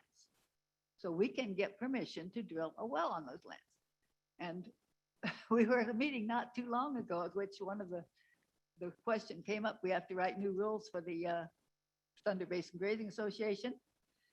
And Bob said, what will happen if we won't sign the one that the Forest Service writes? And this lady said, we'll take away your permits. And he said, you will not, you cannot. And so what you could do for us, let the MOU expire. And if you want a new law, say that the beneficial user must have the permit. It doesn't have to be shared with anybody. They don't want them to. Let's say show beneficial use. Yeah, Mr. Chairman, I'll try to be brief, but we met in Riverton and had to talk about the prairie dogs, and I appreciated your testimony then. I hope we did some good, and I hope we can do some good here. Yeah. I may need probably a little direction from the state engineer, but I'm curious about these water rights. If the federal government is listed on all of the rights, water rights that are on federal lands. As far as beneficial use goes, I would kind of argue that the federal government's beneficial use is much like a private beneficial use. A landowner that I lease a pasture from, he doesn't use the grass or the water I do with my cattle, and the beneficial use for him is the payment I make for the use of that. But I think that could be argued as a beneficial use. So we're really trying to help you. This bill is designed to help the permittees on federal lands. And so I'm a little surprised. I don't know as we would fix it by trying to eliminate the federal government from this picture, because they're just hard to get rid of. So, but I on your wells, on your the question, specific question on your private wells that are, or wells on national grasslands, is the permit for the well in your name, or is it in the federal government's name, or both? Okay, that's. And Mr. Chairman, the bill does state that it has to be put to beneficial use or held by a person or grazing association who has the right to use a grazing permit. So I think that we absolutely cover that concern in the bill, and that's the status quo from what I understood. So we're just trying to make sure that it stays status quo, and we'll have lots of attorneys who want to argue over whether it's a grazing permit or a grazing preference right. The important part to me is that we put this to beneficial use in real life, and we find a place to get there. So any further questions, committee? I want to ask you. Any further questions? So then please briefly, we do have, maybe other people want to testify too. So please go ahead.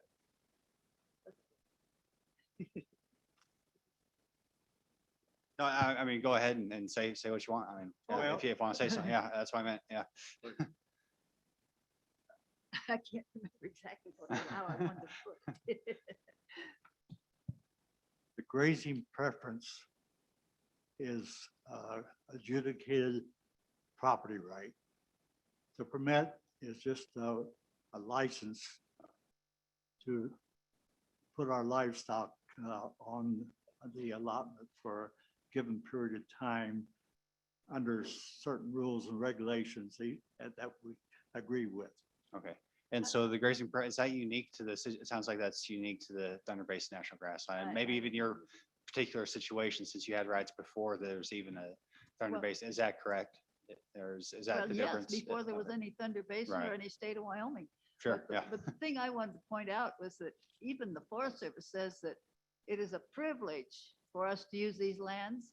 And if you would look up in a big dictionary, the definition of privilege, it is basically something that we have, nobody can take away from us. And they don't. Right. They don't- I they don't understand and interpret it that appreciate way. the difference. I just want to make sure I understood, since it is a unique situation, we have to make a bill for the whole state. I'm thinking Yeah. about ways we can adjust this bill to recognize that it sounds like you got an extraordinarily unique situation, a really neat situation going on there. But certainly not everybody's gonna be in that situation. So I appreciate your perspective. It's really good. And yeah, something we can take into account, and we'll have to ask our attorneys how best to do that. I'm not going to pretend to know right now, but we do appreciate your input. I just want to make sure I understood the concept, and I'm more of a conceptual guy than all the legal mumbo jumbo. It's easy for me to get caught up in. So I appreciate that. And I do appreciate your testimony, and thank you for your service, Major. I think, are those pilot wings there, or? They are. Okay. I like my missile badge better, but that's okay. Well, Thank you. Thank you, sir. Okay, any further public comment? Mr. Moline.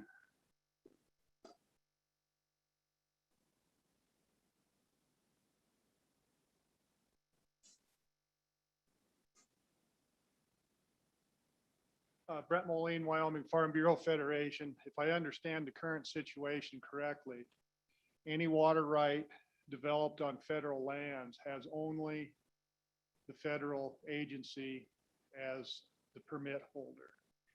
What this bill would do is, maybe it's not going as far as we want, but at least the permittee's name would be on that water permit too. And I think, that's the way we used to do it. For whatever reason, it got changed. This would put into Wyoming state law that at least the permit holder's name would be on there as well.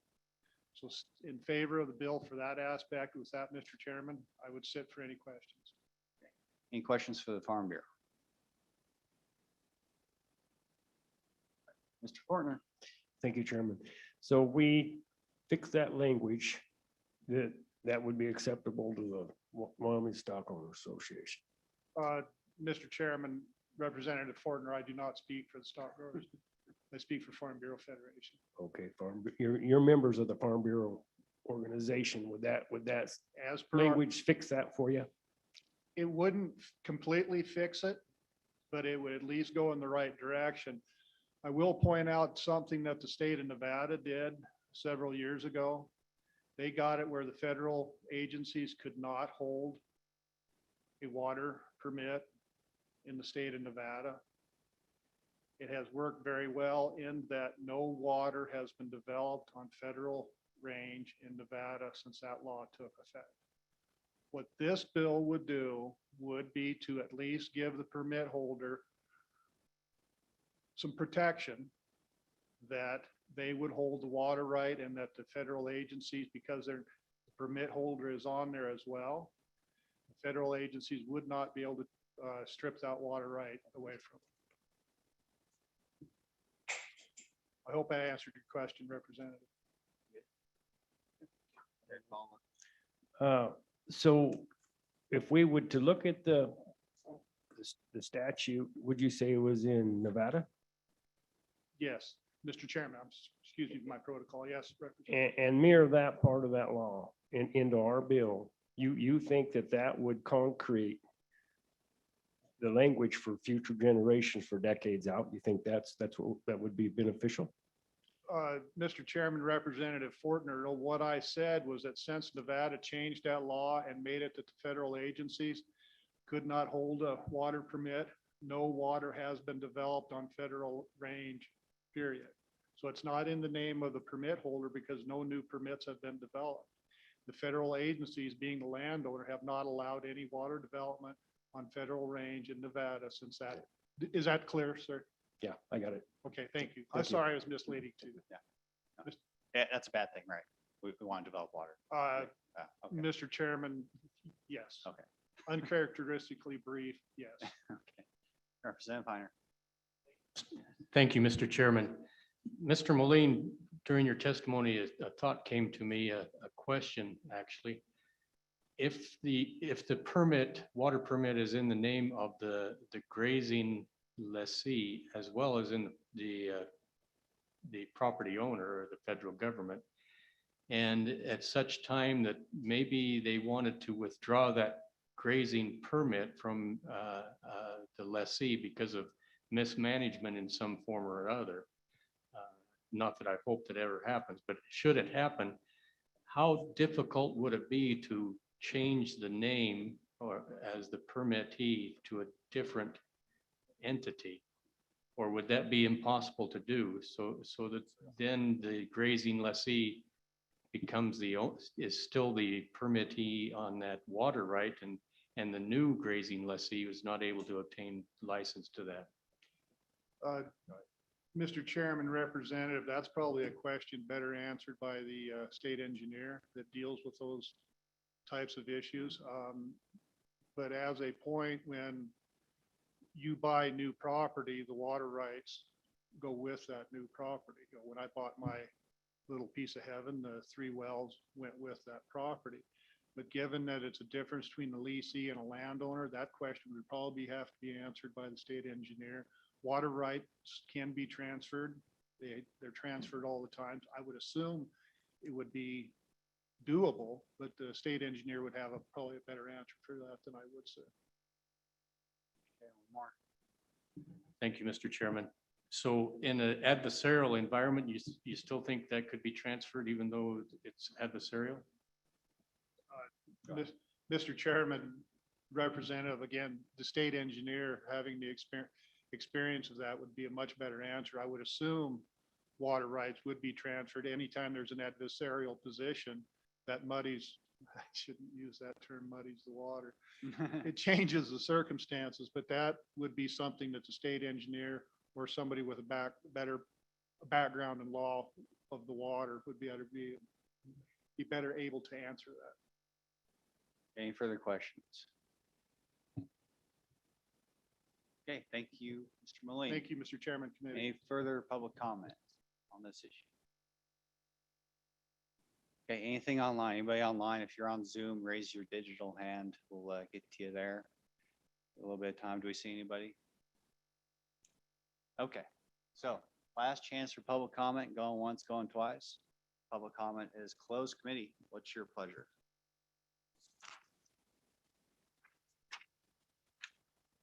Are we still awake? You're-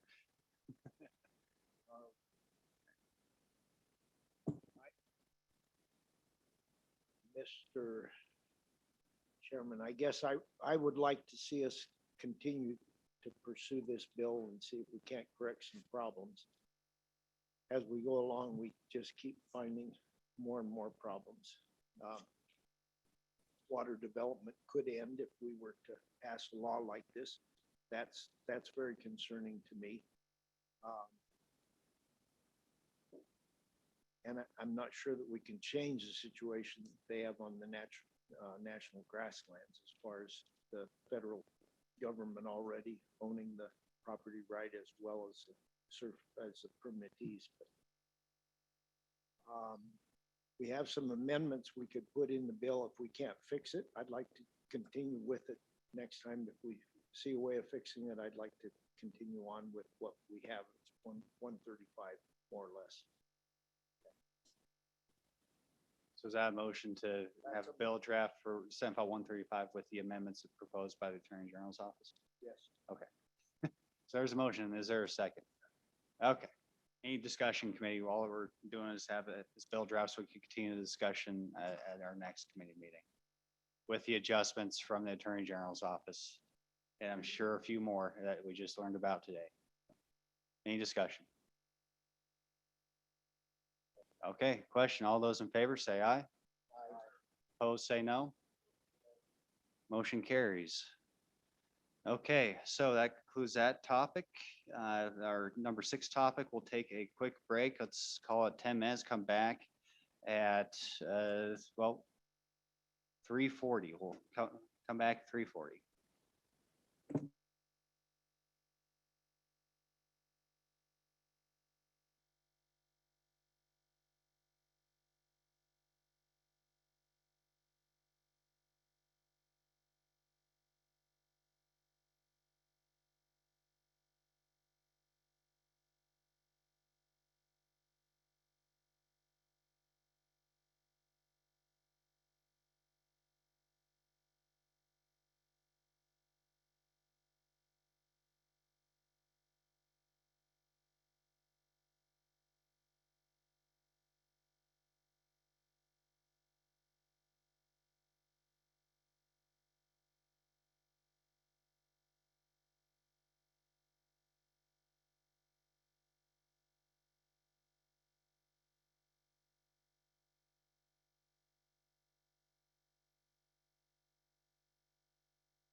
Okay, ladies and gentlemen, we'll go ahead and get started again.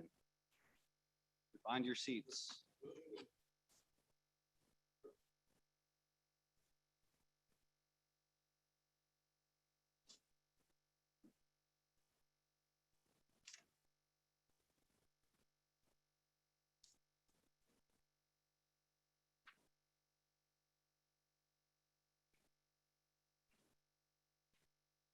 Okay, so we'll start up with our last topic for the day and for this 2-day meeting. We're talking about land exchanges with federal government. This is an old friend of this committee, something that we've discussed, realized that there's an opportunity, but haven't quite got a solution to just yet. But the idea is that there are state school sections often in isolated parts of federal land that are inaccessible for development due to federal policies, and that is making it extremely challenging for the Office of State Lands to realize their constitutional obligation to render the greatest benefit to the trust beneficiaries. And so the idea is that we could exchange those 640-acre sections in the middle of a bunch of federal land anyways for areas federal land that are more prime for development and revenue as a result.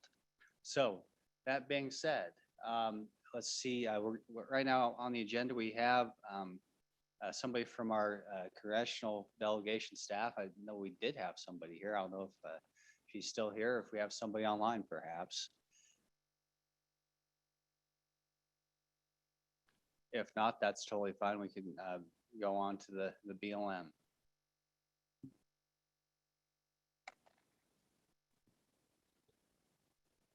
Yeah, we'll wait, make sure everybody, there's a few folks just hanging out in the halls still, so we'll make sure that we don't have our field rep here.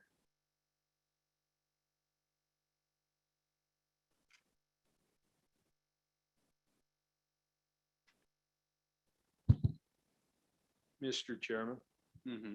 do we have time? Do you want me to do this since we're kind of? No, we'll stick to the agenda right now, and we'll just see if we're just waiting for a couple minutes here. Okay, yeah, she's not here, so we'll proceed with the BLM then.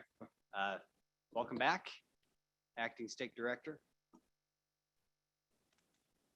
Please proceed with your testimony for this last agenda item for the day. Thank you, Mr. Chairman and members of the committee. Land exchanges are an important tool that can be used to consolidate land ownership for more efficient management and to facilitate and promote BLM's multiple use and sustained yield mission. Most land exchange proposals are initiated by non-federal partners and are fully developed through coordination with the BLM. They typically involve a substantial investment of time and resources by both federal and non-federal parties and are often highly complex. If the land exchange proposal is accepted as a result of the feasibility assessment, the BLM will determine the processing costs, which would be outlined in an agreement with the exchange party. There are a number of detailed steps to complete the land exchange, including appraisals and surveys, NEPA analysis, final negotiations, and other tasks as outlined in the BLM Handbook 2200-1 prior to finalizing the transfer and issuing the patents. Over the years, the BLM has been in discussions with the state of Wyoming regarding the land exchange process and is working with the state to identify which parcels are to be considered for exchange. Land exchanges are a tool the BLM utilizes when considering land management for the benefit of the American public. We continue to strive to refine this complex process and look forward to working with proponents, including the state, for potential future land exchange opportunities. Thank you again, Chairman and members of the committee. This concludes my prepared remarks for the day. And now I'd welcome any questions you may have. I also have my leadership team if there are questions that they can assist with as well. Okay, thank you very much for being with us here today. Once again, I really do appreciate it. Any questions, committee, for the state office for BLM? Okay, well, I have one. It seems like we haven't had too many of these land exchanges in Wyoming, yet other states are able to pursue them successfully. Yeah, I'm just wondering what they're doing differently that maybe we can learn from that would precipitate some of these exchanges.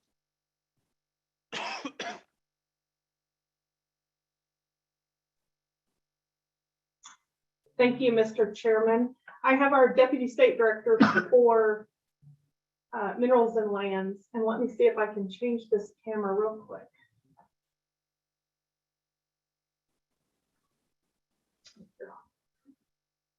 And Mr. Chairman, Dwayne Spencer, BLM Wyoming Deputy State Director, Minerals and Lands.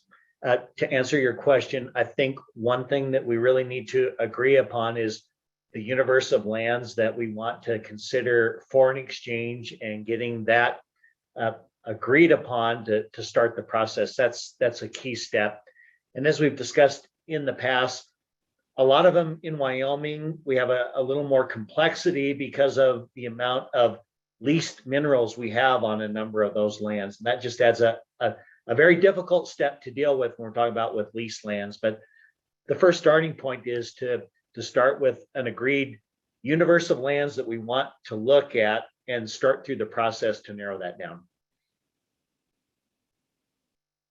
Okay, very good. And is there just a lack of decisiveness from you at the state level that we're not moving forward with that, or what do you think the root cause of that is not having had really decided what land we're even looking at this point?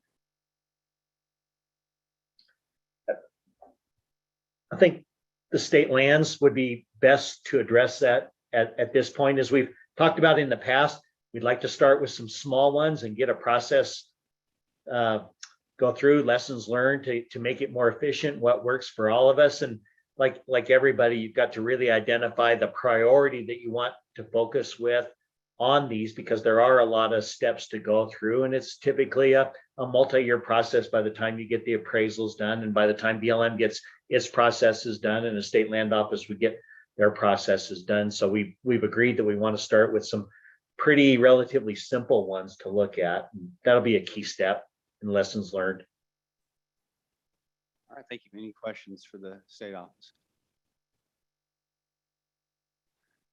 Okay, well, thank you again. Well, I think I described it to our leadership as something you just have to kind of sit down and do and knock out and put some elbow grease into it. And appreciate your testimony here today, but I think the real work's going to happen outside of these committee meetings, and appreciate all the effort you put into it so far. Thank you. Thank you. Okay, next up we have the Forest Service.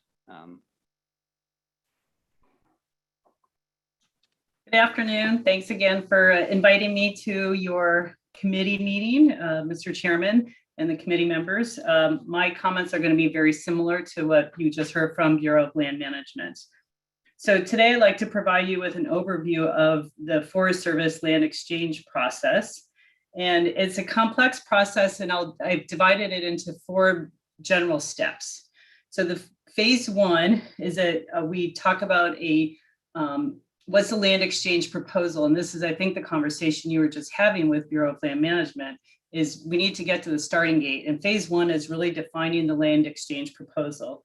And there is where a proponent comes to the Forest Service typically and says, here's the lands that we would like to exchange with the Forest Service, and here's the lands that we would like to exchange, receive from the Forest Service as part of the land exchange process. So with that, once we get that proposal, we evaluate at that high level, both at the private lands and the federal lands part, to determine if there's any concerns with the proposal that may, for example, not be in the best interest of the public. It's also at this time that we do notify other federal agencies, state and local governments, and the congressional delegation about our interested in proceeding with a possible land exchange. So once we accept the original proposal, we then conduct a feasibility analysis. And this feasibility analysis is an opportunity to dive deeper into the issues associated with both with the properties that are being considered for land exchange. We look at the title commitments, we look at resource benefits, if there's legal access to the property. potential social and environmental issues, as well as community and political support for the land exchange. We also at this time do an evaluation consultation to determine if the parcels to be exchanged are of equal monetary value. Assuming that the feasibility analysis gives a thumbs up, then we proceed to an agreement to initiate. So this agreement to initiate kind of kicks into phase 3 of the process. And that's where we dive deeper into each of those, the parcels. We look at environmental analysis, we do survey work, mineral potential report, public scoping, appraisals, resource surveys, hazardous material assessment, and really an in-depth examination of the property as a whole, as well as the legal side of things, the title work. Many of these steps are done concurrently, and it's oftentimes this phase where a proposal might get adjusted. So for example, if it was determined that there was a significant cultural resource discovered on the national forest, we might determine that it's unacceptable for us to dispose of the land. Conversely, if there's significant hazardous material found, say for example, on the private land, it might be determined that the best course of action for the federal government is to not acquire the property. So based on this, this phase 3, we do additional adjustments to what the lands are going to be pursued as part of the land exchange. As also concurrently at this time, we do our NEPA analysis and all the other due diligence.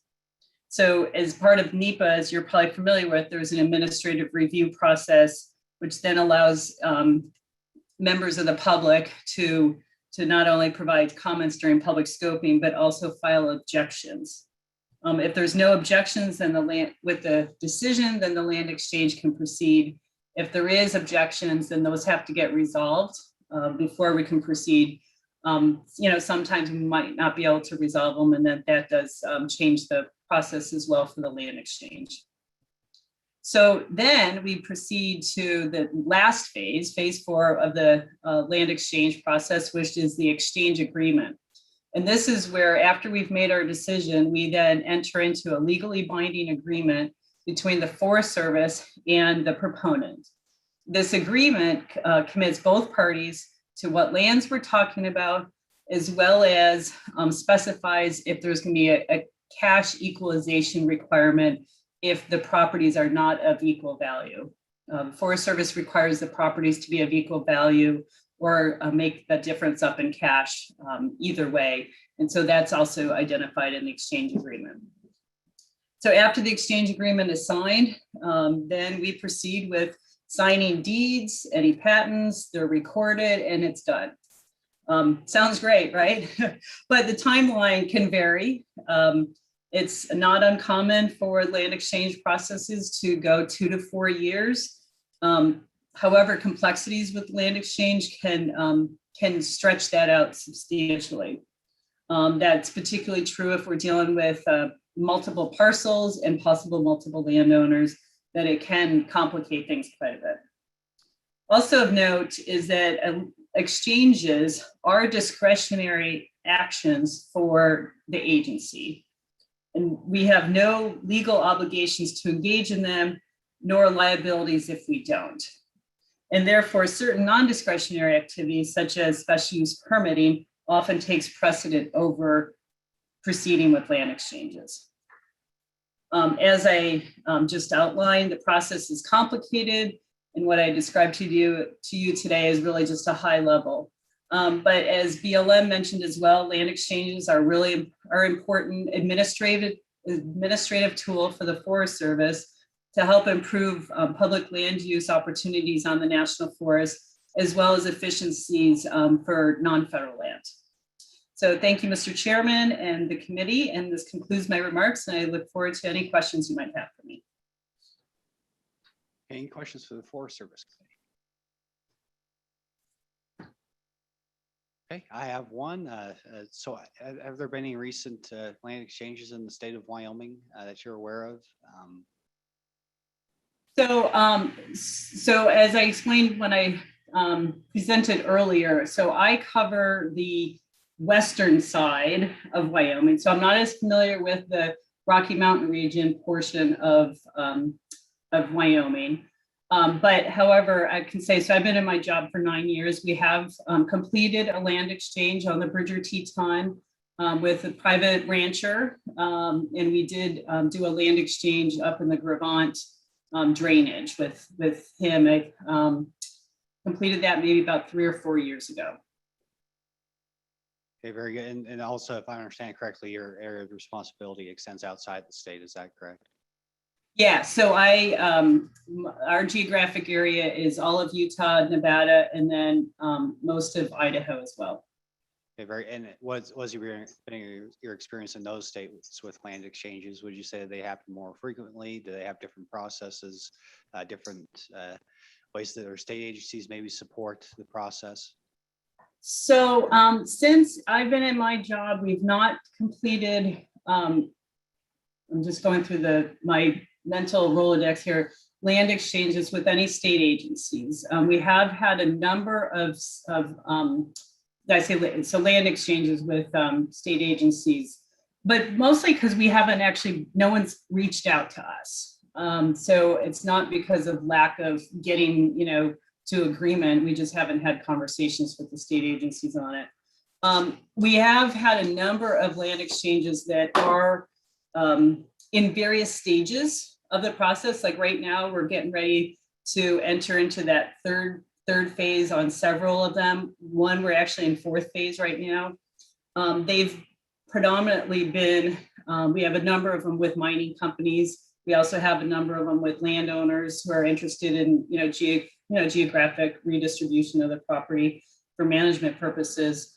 I'll say that's one of my experience, some of the things that I say tends to be stumbling blocks in land exchanges is hazardous material. As you can imagine, if we're doing a land exchange with a mining company, they might be interested in exchanging, land that has past mining activity on it. And, depending on the circumstances with the property, the federal government might choose to not acquire those properties if it is contaminated. Another stumbling block is split minerals estate.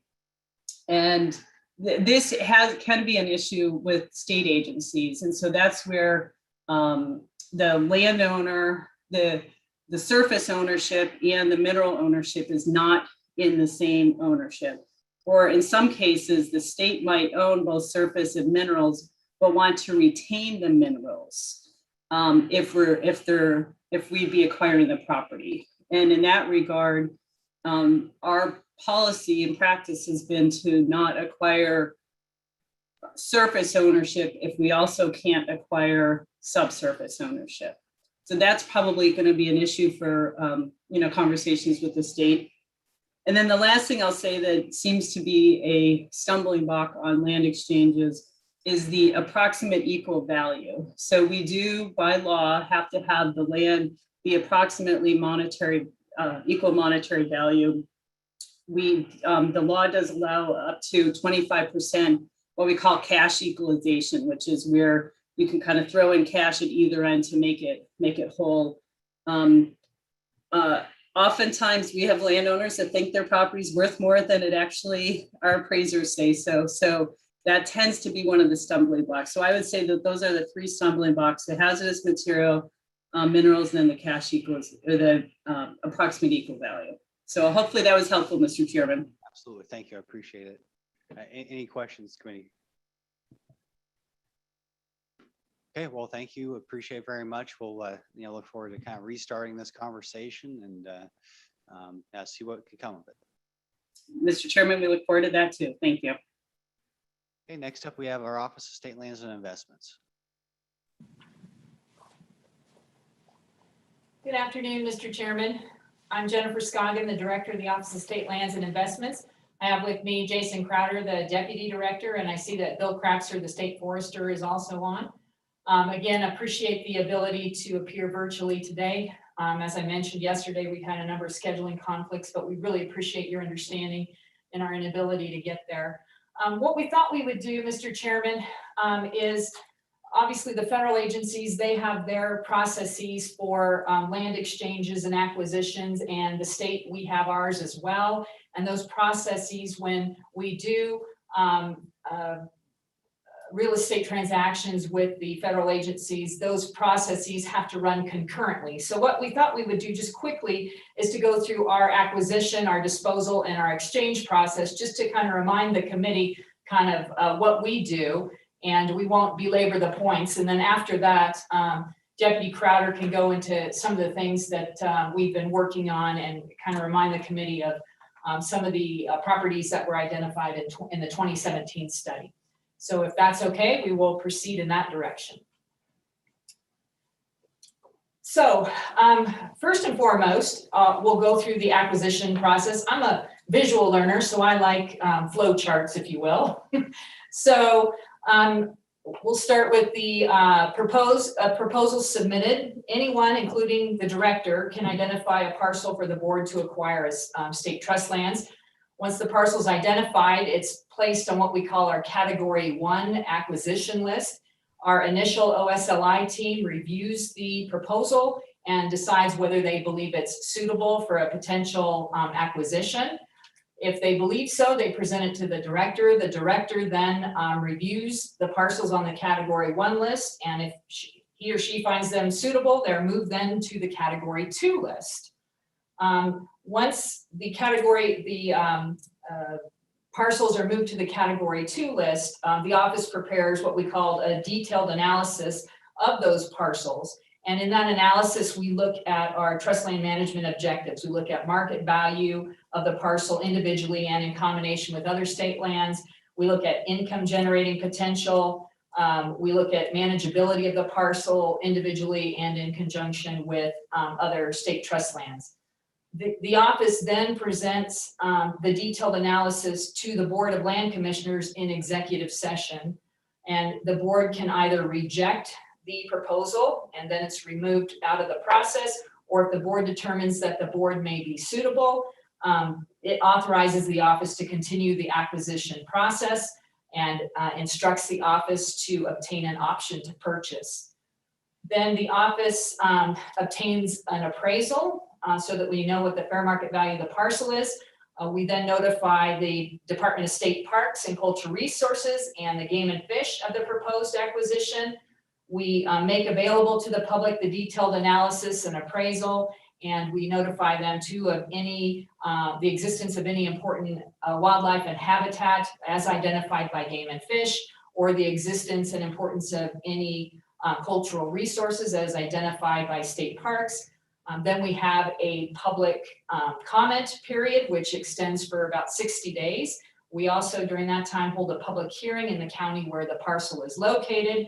And then we bring all of that, the public comment, back to the board, and the board entertains its decision in an open meeting. If it rejects the proposed acquisition, then that's the end of it. If it approves, then it directs the office to exercise the option to purchase, and then we go through all of the title work and all of that process. So that's the acquisition process.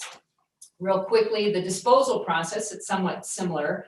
We receive a proposal and anyone can provide that proposal. We place it again on the Category 1 disposal list. Then after director review, the director can place it on the Category 2 list. Then we prepare a detailed analysis. We notify any existing surface lessees. We again seek comment from the Department of State Parks and Game and Fish. We complete an appraisal of the market value of the parcel, determine the income generating potential of the parcel. We look at manageability of the parcel, again, those trust land management objectives.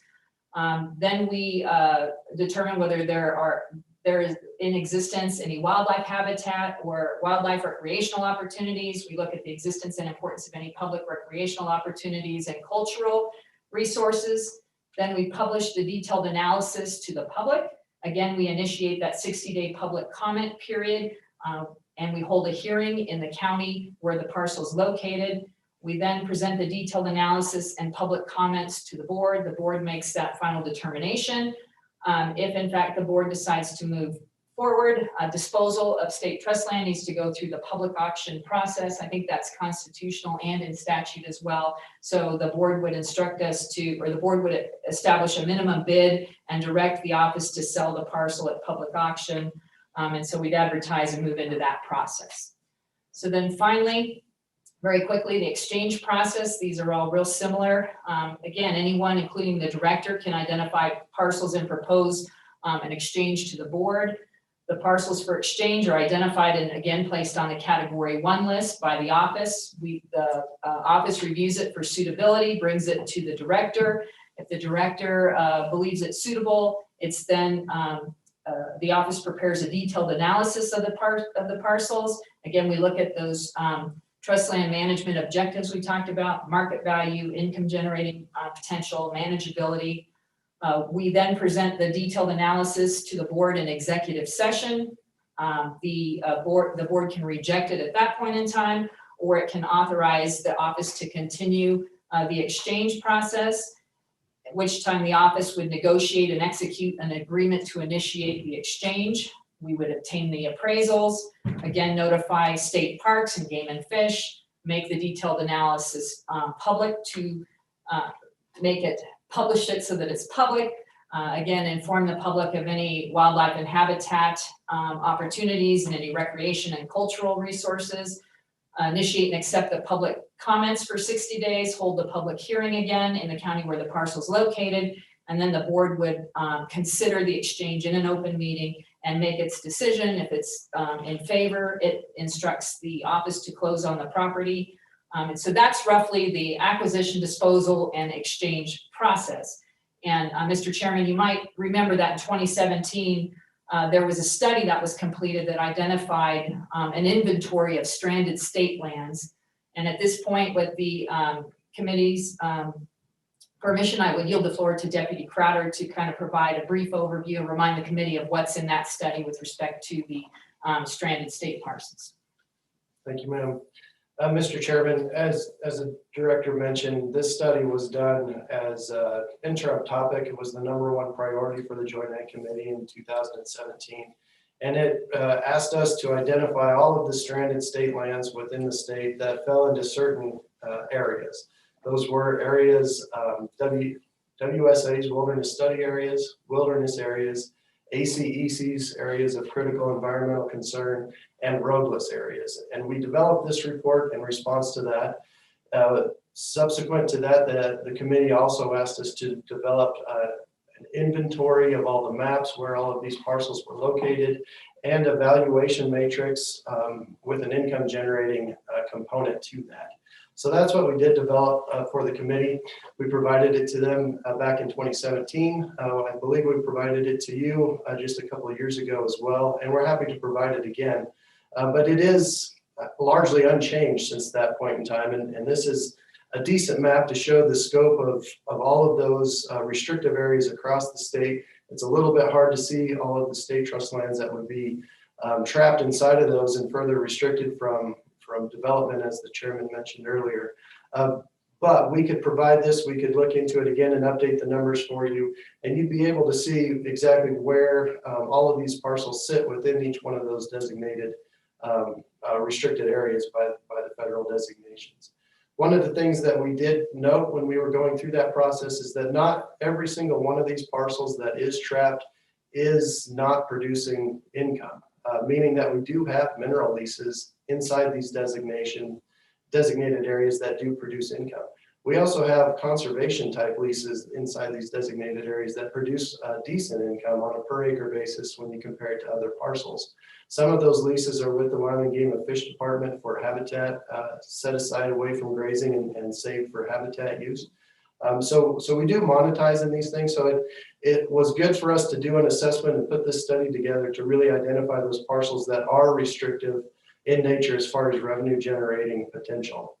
One of the asks that the committee made back in 2017 was for us to prioritize these parcels. We've done that, and with conversations with the BLM, Dwayne with the BLM did a great job of explaining that we did go through a conversation with them and identify a lot of areas that were of interest to us or were of a high priority because we recognize them as landlocked and stranded from revenue generating potential, but that it was a good idea for us to start small rather than to go large.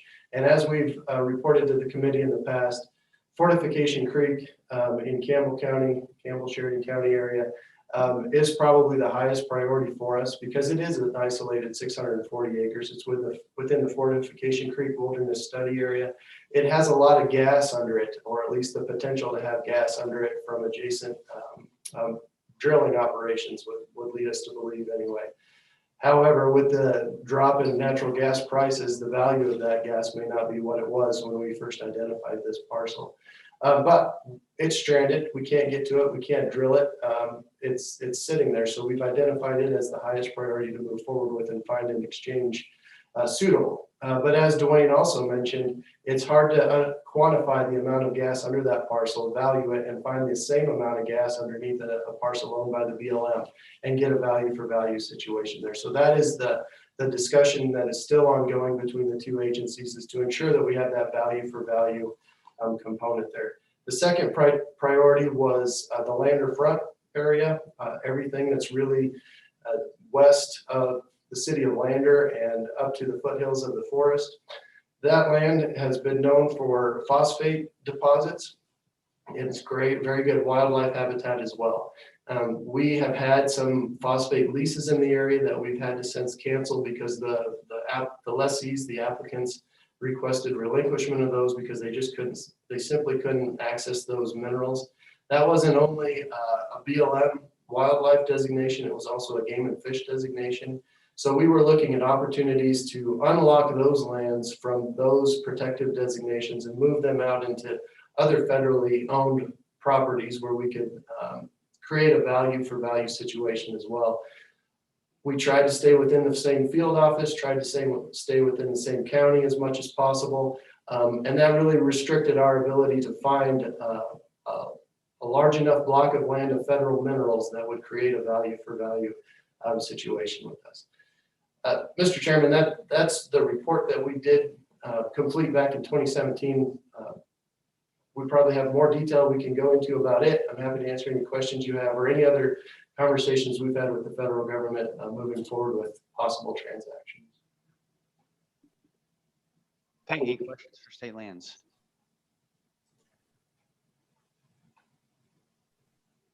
Okay, well, I appreciate the work that you've had done on this particular issue. If I remember correctly, one of the challenges that we face is just finding the time to do it when you're faced with other, I guess, ways that you could, generate revenue for trust beneficiaries. And maybe this isn't always the most efficient use of time, so due to no other reason than the amount of time it takes to go through the process with no real guarantee of success. Would it be beneficial to you to have an additional position as dedicated basically to land exchanges with the federal government? Maybe could be a good use of our funds from our perspective, but would that help move the process along, even if it's only a temporary position that would expire in 2024? Mr. Chairman, we can always use warm bodies and new positions. Yes, we do. We do try to prioritize these sorts of exchanges, but as you've hit the nail right on the head, Mr. Chairman, that often it's difficult to prioritize when you have other things going on, and we're really pressed for revenue generation, as you can imagine. But certainly we would welcome any and all help that we could get. I know that Jason has been in talks with some of the federal agencies about other proposals, but anything at all is helpful. Jason, do you have anything to add? I think that's exactly right, Mr. Chairman. And as you recall, the last time we had this conversation, we had a great transaction out in front of us. Ultimately, it didn't prove successful, but it did take a lot of time. And as the director mentioned, we don't do these on a first come, first served basis. We do them on what's the greatest benefit to the beneficiaries and what's the greatest opportunity gain there. So a lot of times these federal transactions, because they take so much time and the actual benefit realized at the end of the day isn't as large as some private land transactions we were able to complete, they do drop in priority. Any questions, committee? Okay, well, thanks for being with us for a second day here, and we'll look forward to continuing to work on this subject. Thank you, Mr. Chairman. And so that concludes the scheduled testimony. Is there any public comment in person? Oh, okay, I will start with you, ma'am, then, and, yep. And of course, as always, if you're on Zoom, you want to testify, feel free to raise your digital hand and we'll get to you after we get done with this in-person testimony. I'm Denise Langley, Mr. Chairman and committee members. I live down in the Thunder Basin National Grassland. And we've had a land exchange going on with the Forest Service. There's, I think, 21 landowners for 21 years. This might be 22 years. And if there's anything you can do when you set up land exchanges with the Forest Service to move them along, consolidate, anything like that, it will help us immensely. Because they said that basically there's 64 steps and they're happy to do one a year. We'd like to have it done before we die. Something else I wanted to mention too is I realize that the state lands that you're looking at are basically in wilderness areas. Out where we are, there is some state lands that are surrounded by Forest Service. And I know you don't have them scheduled to exchange, which is a good thing. But if you do exchange any, it would be a good idea to talk to the permittee, because if we had state land where we feed, because we treat state land like private, you can't feed on federal lands. So some of the landowners, that's where they feed, or that's where they do something special they can't do on Forest Service. And if you take that away, then you're limiting what they can do. And a lot of landowners will have another place on their ranch unit where they could exchange. They'd be happy to, let's change this over here. And maybe it would give you the income you're looking for, but it certainly wouldn't cause economic hardship for the landowner, the permittee. So just something tossed out there. But yes, anything you can do to speed up the land exchange process, we would greatly appreciate. Okay, any questions for Ms. Langley? Okay, well, thanks for being here. So what, I have to ask, is there a specific holdup in that process? Is there some step where you got stopped at, or can you just give us a little bit more information on why apparently the current timeline is 64 years? Well, what we were told by Mr. Chairman and committee members, what we were told was there's 64 steps. And a lot of them are not consolidated. So they do one and then they do another, and they have not enough help, not enough money. And in our case, it's a priority for the landowners, but not for the Forest Service. And something else that I found out on our land exchange, which is called the Inyakara Land Exchange, is they had X number of landowners. They said it was big enough, and then they added some more landowners. And now they got the archaeological done, but they have to have 30 Indian tribes sign off on it, and all but 2 did. So there's some parcels that 2 tribes don't want to exchange. So I asked them if they could continue on with the rest of it and leave those landowners, work with them separately. And they said they would consider it. But, I haven't heard back, and that's been 2 months. But we're waiting. Okay, fair enough. As if one government wasn't enough, you have to throw 30 other sovereign nations in there, right? It's a challenge. Okay, any questions? Any further questions? Okay, thank you, ma'am, for your time and good. I'm afraid all we can say at the state level is good luck and Godspeed, but we'll keep you in mind as we pursue this topic.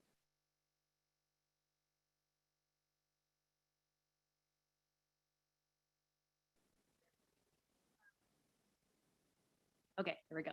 Mr. Chairman, thank you. My name's Kristen Gunther from the Wyoming Outdoor Council, and I just wanted to briefly come and comment on this topic. This is one that we have a history of supporting in front of this committee as well as in broader legislative conversations, for example, concerning the resolution a few years ago that looked at this issue that the full legislative body considered.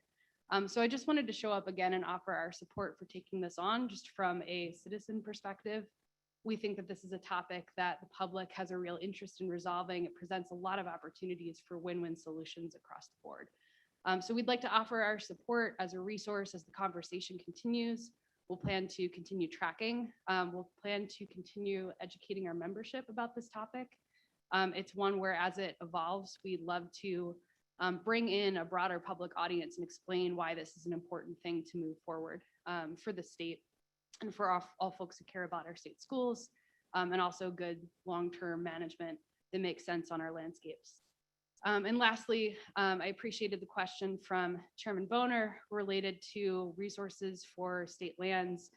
We'd be really interested in following along with efforts to increase resources to our state agencies that might make this a little bit more possible, since this has been a topic of interest and consideration for a few years now. So that's all that I wanted to offer today, just our general support and offer to be a resource for the conversation as we continue. And I will sit for any questions. Okay, any questions?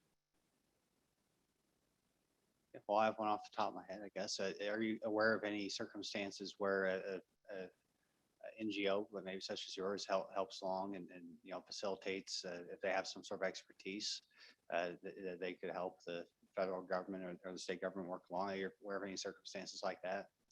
Mr. Chairman, I'm not personally aware of any specific examples, but we do have some expertise on staff that have done kind of a deep dive into this topic, specifically around the lander front.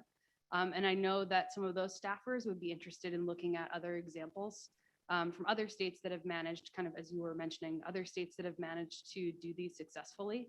And so that's something that we could look for and potentially come back to the committee with information about how we could maybe facilitate. So. All right, all I'm aware of is an anecdotal story of somebody I knew in high school who worked at, as a contractor for the Forest Service, relocating prairie dogs, funded by a NGO. And so it seems like it's possible, but I don't know how it may apply or not apply in this particular situation, but maybe it's worth looking into. We'd be happy to look into that, Mr. Chairman. Thank you. Thank you. Okay, any questions? Last chance. Okay, thanks. Thank you. Appreciate your testimony. Any further public comment on this topic? Okay, anybody online? All right, seeing none, this is your last chance for public comment on the land exchange process. Going once, going twice. Public comment is closed. Committee. Any comments? Any bill drafts? Well, the one thing, as I alluded to, oh, you got something? Well, okay. So, oh yeah. Oh, go. I may be the wrong person to talk to about it, but I think this would be an important bill draft to do. I don't know what the cost to the state would be, but sounds like at least one more employee, which we've been trying to cut down on, but there are employees that make money for the state and other ones that don't. And this would be one that I think could make money for the state. As we went through this, there could have been a lot of questions I would have asked, like how come we can't access this phosphorus around land? Why is it? So in a land exchange, maybe we can work out deals. That would be a boom to the economy of Wyoming, another developed product. But we have these lands are stranded and some of them are producing no income and whatsoever. And I think maybe the only way we're going to get it fixed is to have a person concentrate on it, become an expert on it. And I don't know how to draft a bill. Does anybody else have an idea on how to do it? It might be as simple as a letter to JAC or Excel. I mean, my vision, I don't know exactly how to get it done, like you would, to use ARP funds, temporary funds for that temporary position to get the process up and going. And it'd be a temporary solution to help with the fact that we don't really have a whole lot of experience getting it done. Once you get those cogs up and well grease, and the position would go away at the end of 2024. using those. So that'd be the idea, whether we need a bill draft for that, or we just send a letter to JAC, I think maybe the more streamlined solution. And of course, we advocate for it during the special session, but Representative Fortner. Mr. Chairman, thank you. I made it clear to the people that put me in office that I wouldn't grow government and I won't grow taxes. I find it better as being a small businessman, that sometimes you need to contract that kind of stuff out so you're not paying benefits and vacations and that kind of stuff. I might go along with something like that, but having a regular employee on salary, I can't do that. Thank you. I think you probably get a contractor just as easily as a state employee. That might make sense if it was temporary. So it's a good point. So I'll entertain a motion to draft a letter to JAC to ask for an additional position using ARP funds to have one position in state lands that focuses exclusively on state and federal land exchanges. Yeah, Senator Wasper. Your mic.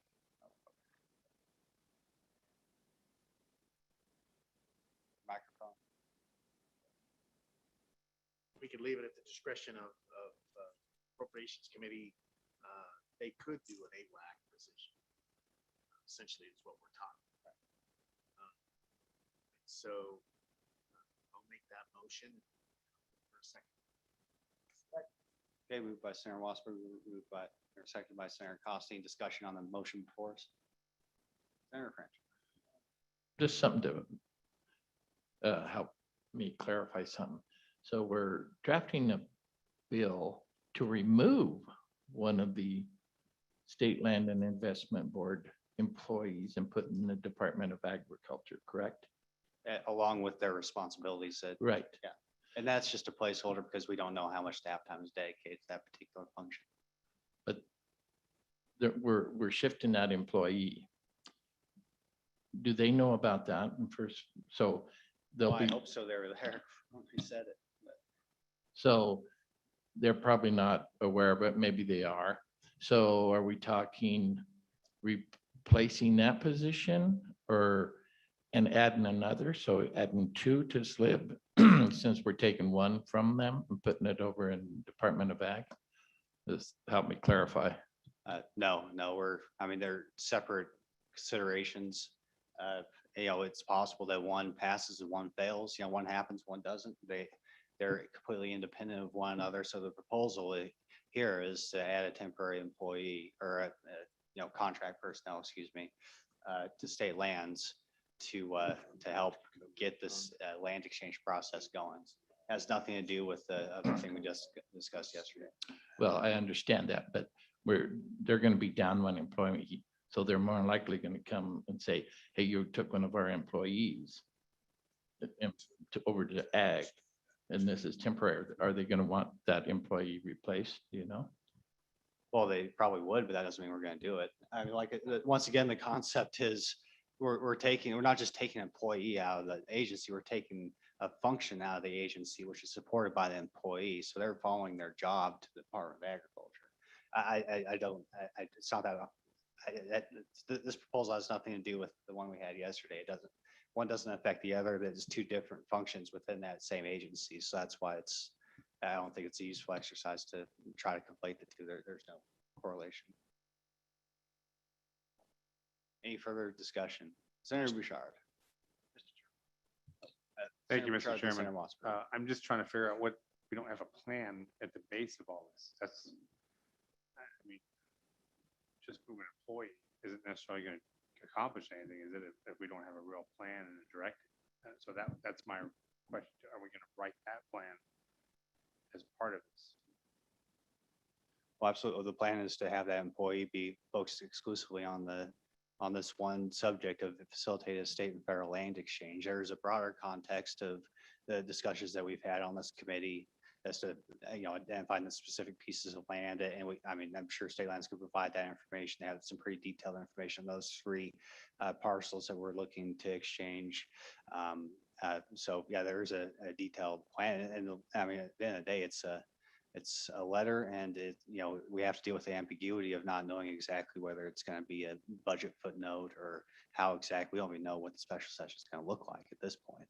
And so I acknowledge there's a degree of ambiguity, but we're going to have a chance to come back and refine that as time goes on. And maybe that's another thing I should explain with, because we had another bill for the special session. Now we're going to have to meet as the joint committee before that special session, probably while we're there, maybe that first thing on Monday, if it starts on a Monday.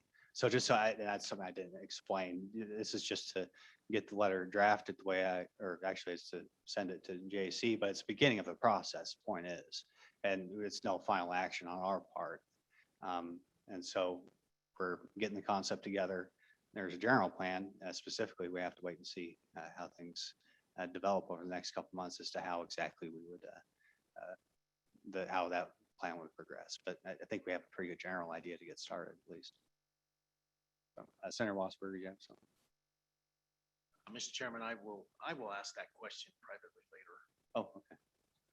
All right. Any further discussion, comments, questions?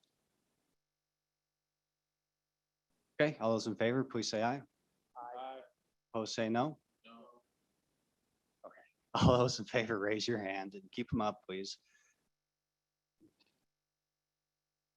Okay, 7. All those opposed, raise your hand and keep them up. I show 5, so that motion carries 7-5. Okay, so we'll send a letter, very controversial letter to JC. And okay. So, ladies and gentlemen, that concludes the scheduled agenda. Before we wrap everything up, we're just going to have our staff summarize the committee actions that we've made so far and make sure we're all on the same page. Like I said, I believe we have one bill draft that'll be for the special session if it occurs. And the plan would be either to meet, when we get to Cheyenne, that first day of July, or potentially over Zoom. We can have that discussion in a little bit. But anyways, so we have one bill for the special session and several other draft bills for our next joint committee meeting in September, or at some point later, I guess I should say, so we can have staff summarize that. Mr. Chairman, Okay. Is this something pressing that? I did bring this up yesterday. About what? About a proposed bill. Yeah, and we'll get to that, but I want there to Okay. be a clear break between what the public actually knows about and what you're talking about. So, yeah, go ahead. We'll finish up the agenda, and so there's a clear distinction. Mr. Chairman, the bill draft requests that the committee has directed LSO to draft are IRB references to agricultural endeavors is one bill draft. The OSLI weed and pest funding plus one employee, moving that to the Department of Agriculture, as was just referred to. Resurrecting 2020 House Bill 37, but including a public participation requirement. Resurrecting 2021 Senate File 114 as enacted. A bill specifying that the Department of Agriculture primary liaison with other agencies for the Department of Agriculture is the primary liaison with other agencies for predator control and allowing the animal damage management boards something to contract separately for predator services instead of having to go through the county board. Another bill draft is options 1 and 2 from the Wyoming Stock Growers Association materials and having number 2, from their materials that they provided number 2, and then including private landowners to be able to apply. And another bill draft is a bill like this Senate File 0135 regarding the topic just before this, the livestock water rights on federal lands, with amendments proposed by with amendments that were discussed during the day. And then there is the draft of a special session bill to apply ARPA, which is American Rescue Plan Act funding, to the wild and feral horses and to include the reservation, authorizing the use of ARPA funds to assist with gathering of wild horses and with MOUs with the BLM and the reservation. And the committee requested 2 letters. One is the joint letter with TRW, and the other is this letter to JAC regarding the ARPA funds. And then the committee left open the possibility of, or had referred to a couple bills, but did not necessarily direct them. Would you like those? Yes, yeah, it's a good reminder. 'Cause The 2 that the committee may be processing or still continuing to consider is the idea of an agribusiness marketing division in the Department of Ag or in the Wyoming Business Council, and a bill to change the interest rate that for my notes are faulty for something, but I know where it is. Right, and so that last one, I think, you know, we might want to discuss a little, is that in committee, do we want to take a stab at that now, or do we want to wait for our second meeting and get a bill draft going, or it's at your disposal? It's something that, one of those things that I realized over the course of a presentation, I think might be useful by having given, 2 seconds thought to it, so I don't even know what to do with the bill draft yet. But if you committee members, if anybody has an idea, I'm open to it. I do kind of have an idea, but if we're planning on a third meeting, I could bring it up the second. If We might have 2.5. 2.5. But Well, I could bring it up now if that'd be okay, Mr. Chairman. Maybe it's I- short. I am agnostic as to how we proceed. Go ahead, Representative Larson. Okay, I see in statute 1134-117, it sets the rates of interest. And this is on last resort loans for farmers and ranchers, I think, and it's in current statute. And it says in A that the board may set rates of interest on all farm loans according to current interest rates, but not less than 4% or more than 10%, whether the money is loaned upon the amortization plan or otherwise. Anyway, it sets it between 4 and 10. And why it's at 8, I have no idea. So that concerns me. I think they ought to be as close to competitive with the banks as they can be, but I do think if it's a last resort, it shouldn't be at 8%. So I would propose that we just state that the board shall set the rates of interest on all farm loans farm loans at 3% above the yield on a 10-year US Treasury bond, and still maintain the 4 to 10%. But just specifically have them state what it is. Currently, the 10-year US Treasury bond is 1.6. In the last 10 years, it's been 4% and as low as 0.5%. But at least it gives us a number, and I'd like to make that motion. Okay, so bill draft to make that change. Okay, Yes. is there a second? Second by Senator French. Okay, so good. I think that's pretty clear, pretty straightforward. Any discussion as to what the bill draft would do? Talk about the farm loan program administered by State Lands and Investments. Okay, all those in favor, please say aye. Aye. Opposed, say no. That motion carries. That'll be our 8th draft bill for the next committee meeting, or maybe the 3rd one. We might not be able to get all 8 at the same time. Okay, so I believe that covers our scheduled agenda. And just before we go on, we have a guest here, Mr. Speaker is in the audience all of a sudden. You want to say something, or show up right at the end here?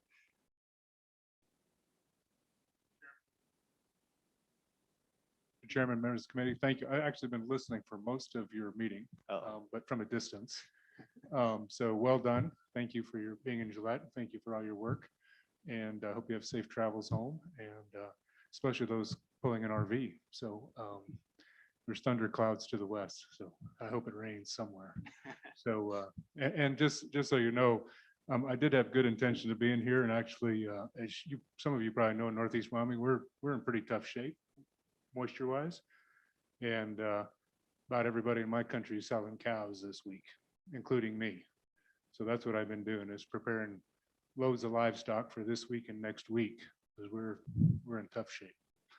So anyway, so I apologize. I wasn't here to participate in person, but I did listen during the lunch hour and several times in between. So good job and look forward to seeing you soon. Thank you. Okay, thank you, Mr. Speaker. Anything else for the good of the order?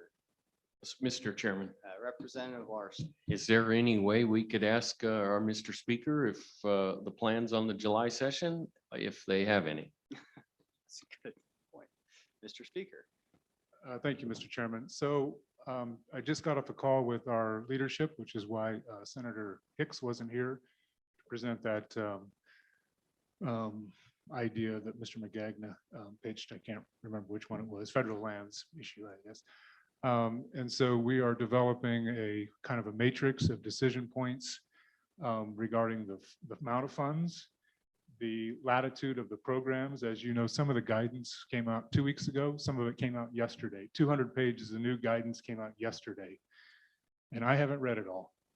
And our staff hasn't digested it all either yet. So we're still trying to understand the parameters for the use of the federal dollars. Also understanding that I've received half of the state dollars, 532 million approximately. The second won't come until next year. So basically the money got cut in half based on what we anticipate coming. And so there's some other discussions. I just got off a call with the governor's staff, and the governor and the speaker, the president and I met last week twice. We'll meet again hopefully before the end of this week as we further digest this guidance and understand how we can expend some of the dollars. Just to be clear, some of the dollars we thought were expendable for CAPCOM projects and water projects, it's not available for that. It's infrastructure, broadband only, et cetera. So there's some nuances to the guidance that we're learning that are, anyway, it's not as use it any way you want as we may have thought when we left in March. So we anticipate having a decision on both a special session and kind of an outline of what dollars are available for what purposes by sometime next week.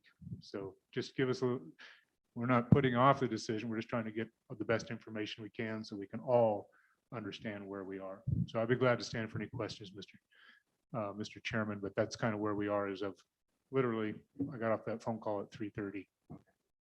Fair enough. We'll appreciate you being transparent with us and sharing that information. Any questions, committee? Go ahead. When you've assembled that information on how the money can be spent, will you have maybe a short course outline sent to the legislators on? That is our request to both our staff and the executive branch, that we have one summary so that we're all on the same page, both as the legislature and for the citizens of Wyoming as well. We really want everybody to be well understand the limitations or the opportunities to expend these funds. So that is our intention. Certainly my intention and President Dockstadter's is we'll have that matrix, that the dollars, the programs, the timelines, so people can understand the difference. The true difference between the ARPA dollars, American Rescue Plan dollars, and the CARES funds is years, meaning we had 1 year to figure out what to do with the CARES dollars that got extended.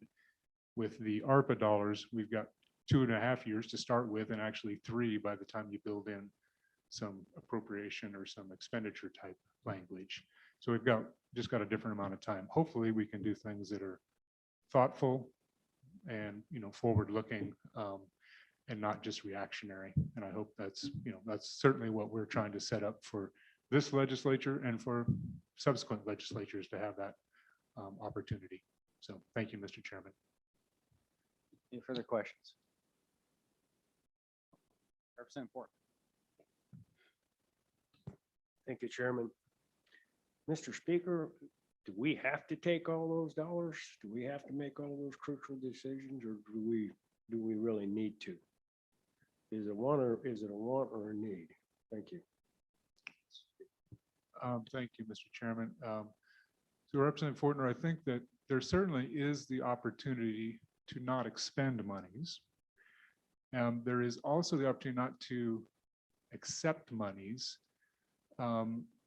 Recall that in Senate File 118 of this past session, we actually appropriated all those monies. So we've already made a statement that we're willing to accept them, and here's a potential way to expend them. What we did was we gave the governor authority to expend them, expend them if we didn't come in and direct it further. So we have, two choices. We come in and say, we want them directed this way, which basically says we're going to accept them. Or we leave it as it is now, and the governor can expend them and accept them as he has. 530, I think it's 532 million is already in the bank. The education money is already in the bank, 200+ million of that.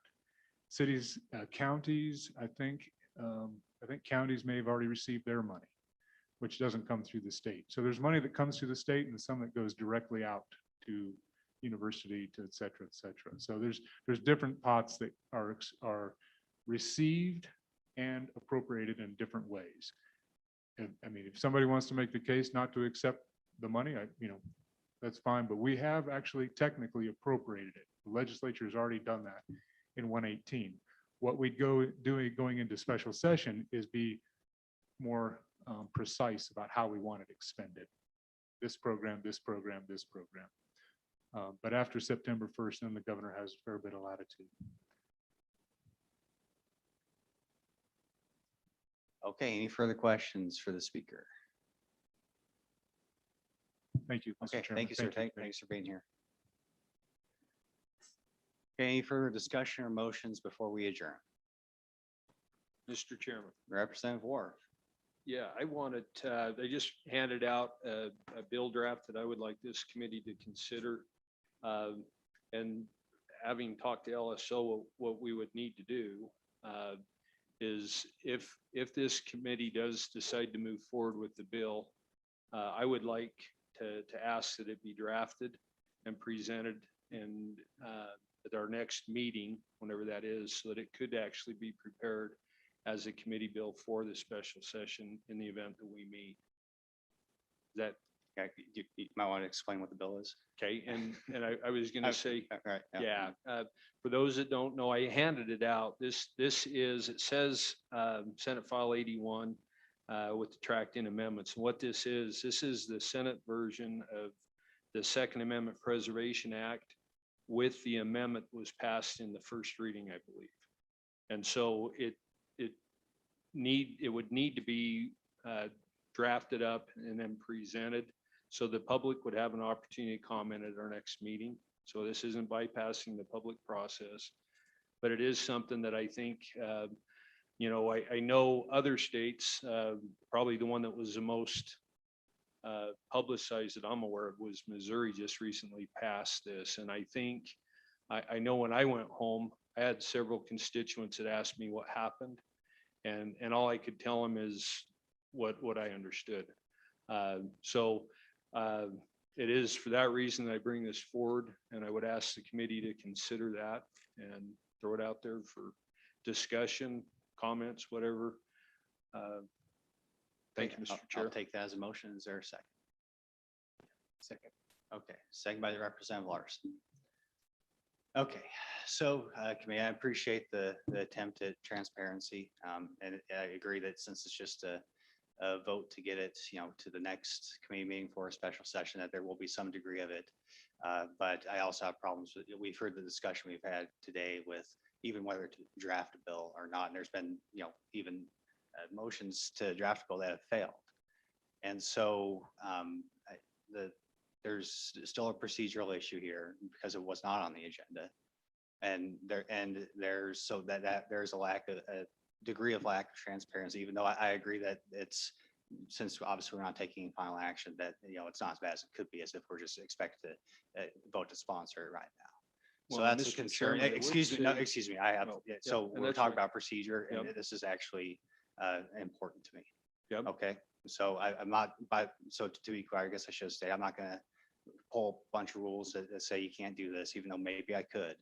Ultimately, I know that all of the procedural determinations by the chair are subject to a majority vote of the committee, and I'm not gonna waste everybody's time. Yeah. And that'd be a distraction anyways, but I still have concerns about the way this is going about. And frankly, if you want the bill to pass, I don't understand the benefit of it being a committee bill when you do when you go this route, you bring up those procedural issues that could trip up the bill solely on the procedural issues, not in the merits of the bill. And so that's a concern that, I mean, and so I guess the question I have for the bringer of the motion is why not just bring a personal bill to a special session? And frankly, I mean, if the point of the special session is focused on ARP funds, I mean, the chances of the bill succeeding are just as good if it's a personal bill as a committee bill. So I'm just wondering what you're trying to gain when you're adding the procedural controversy by trying to go this route. Mr. Chairman, if I may, first of all, I do think it's within the bounds because it is there under number 17. It says request of others. And I think this is a request that I'm making. So I don't feel like I'm out of bounds. But one of the things that I think is important for the committee to understand is that we tried towards the end of the session to get this bill brought up. I worked with Chairman Eklund to have it introduced to the House Ag Committee, and we just plain and simple ran out of time. It would have required us to do multiple motions, and it just became obvious that we didn't have the ability to do that. And I do believe that had we done that, I think we could have gotten it out of the House Ag Committee, which would have then obviously made that bill most likely would have had to go to a conference committee. And we just didn't have time. But I'm bringing it because I think, number one, it says that I can make a request. And so that's the request I'm making before this body. And believe me, I hold no bounds. I mean, it's up to this committee to decide what they do.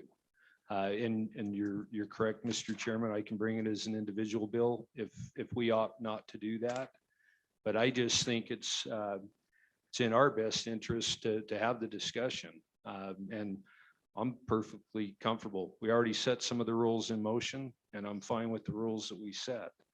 But with that, Mr. Chairman, I hope that is a good enough explanation. And I appreciate you giving me the opportunity to bring this forward, make that argument. But that is why we tried to get it done. We just plain and simple ran out of time.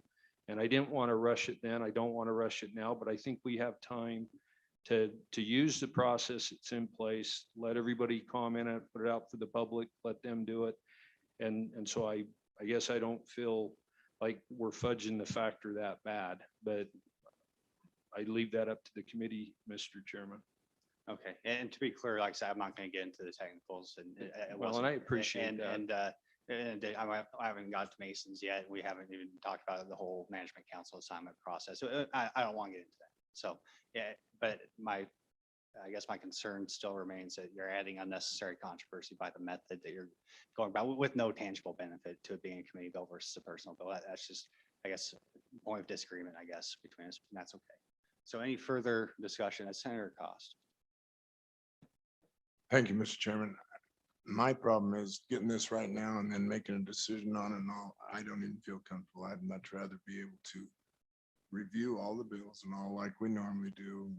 This is like last second, make a decision. And I know it's to make a draft. I'm not saying I'm for or against it. I'm saying don't throw something in front of me when we're ready to adjourn and then want me to make a decision. That's just not fair to any of us, I don't think. Right, and that's once again the point of the interim committee process is you have a well thought out discussion because you can prepare ahead of time. Obviously, this is how it is. I've never seen this before in my 6 years in the legislature. I understand, everybody has their issues that they want brought up, but yeah, this is I can tell you right now this is not the point of the interim process. But then again, it's a unique situation where we have a special session, and so anyways, Senator Bouchard. Mr. Chairman, thank you. I just want to be fair. When I was talking with, in front of both chairmen, they said bring it at the last point. This is the last point. So we're not breaking any procedure. We were told to bring it to the last point, and it's not. All it's doing is moving it to a draft. It's not voting on anything that's going to move policy forward other than a draft. So I think that's fair. It's fair for everybody to understand that's all it is. But it's not fair to the public, which is my concern. You brought it to individual legislators.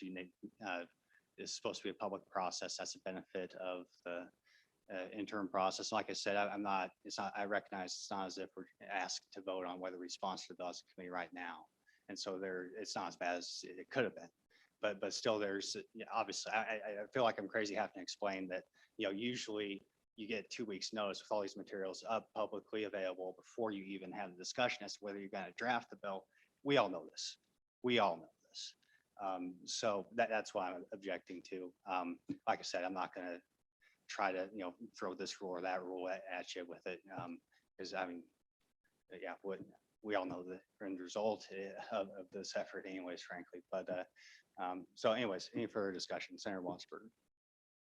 Mr. Chairman, just question for the chairs is, at least when I was chairing in the House, if we had a situation like this, and individual members of a committee came forward with a bill draft, the first question for the chairman was, is this an item under the Management Council directives that we've received? And if it's not, then at that point in time, the chairs made a decision as to whether or not they were going to go to Management Council, present this bill, and then come back to the committee. And I thought that that was the process to deal with a situation like this. And of the times of the 6 years I was a chair, I only did it once. But it can be done. And I did go to Management Council and I did ask for them to accept the bill. They said yes, and we went back. And that seemed to be the process then. And I'm not sure that's the process now. So I guess my question for the chairs is that how we should handle this? Well, I think that's not necessarily in the context of this meeting. And I agree that I remember those circumstances where, you want to get on the agenda and you have to, usually that happens, weeks or months ahead of time. Obviously, we weren't given that opportunity in this situation, but we will have that opportunity as we assess the exact manner in which we're going to have that second meeting as a committee to approve the bills to either go forward or not go forward in a special session as committee bills. So yeah, we're going to have that discussion with Management Council as to, because I mean, the thing that they get us on, besides the obvious ability of their leadership, and they can just draw any bill that they don't approve anyways, is that, they have to approve funding for any additional meeting that we have. So that's another way that Management Council can have some control over this process. So you're absolutely right, Senator Wadsworth. So yeah, we'll get back to my original point of what are we gaining by taking this route when its chances are less likely to succeed than if you just would have brought a personal bill. But anyways, Representative Walker. Yeah, Mr. Chairman, and I do want to make this clear to the committee. And I don't know the exact date, but I did reach out to Director Olbrich and asked him, I looked, I mean, you guys all know I'm a freshman. I looked for the rules for special session and I couldn't find them. So I contacted him via email and said, what are the rules? I can't find them. And he told me that those rules would be developed at a later date or that we would set the rules aside. And all I'm going to tell you is not having any direction, as well as I do, the chances of committee bills passing are always better. Now, I don't know if that applies in a special session or not, but that's what I've always been told is if a committee bill is introduced, it's got a greater likelihood of passing. And that is the basis for me bringing it here is to have it vetted by our committee. And so I want to make it clear, I'm not trying to do anything nefarious. I tried to work the process. I was told nobody knows the answer. So I've never gone through a special session. I've been involved in this process since 2003, and I've reached out to the legislators that I know. None of them have gone through a special session neither. And so this is kind of new waters for me, and I don't want to belabor the issue, Mr. Chairman. I appreciate you. You've done what you said. You gave me the opportunity to present it before the committee. It's what I asked, and I'm grateful that you let me do that. And I don't want to belabor it. I don't want to waste any more of your time. I know people want to get on the road. So unless there's any other questions, thank you. Yeah, and and for the record, I'm staying here for another meeting tomorrow, so I'm not going anywhere, but, and just so to be clear, it's more than just slapping a committee, the label of this is a committee bill on the bill. The reason why committee bills have a better chance is because they have been thoroughly vetted, because of all the extensive public involvement that goes into part of which is missing with this process. And as we acknowledge, there's a degree of ambiguity as we go towards a special session that's going to be like none other we've had before, and there'll never be another one like it. So, and we've said before, we're not going to let that with the agenda, the actual agenda that's been publicly available, we're not going to let that ambiguity keep us from moving forward. And so I agree. It's a unique situation, but this is another unique situation within that unique situation. So anyways, any further discussion? Representative. Chairman, my concern with this is this could be a committee bill, but it's the wrong committee. I think this bill would probably go to judiciary properly to be vetted because of the technical side. I don't think the expertise belongs here. Well, that's okay. Yeah, go ahead. Co-chairman, then Senator Bouchard, go ahead.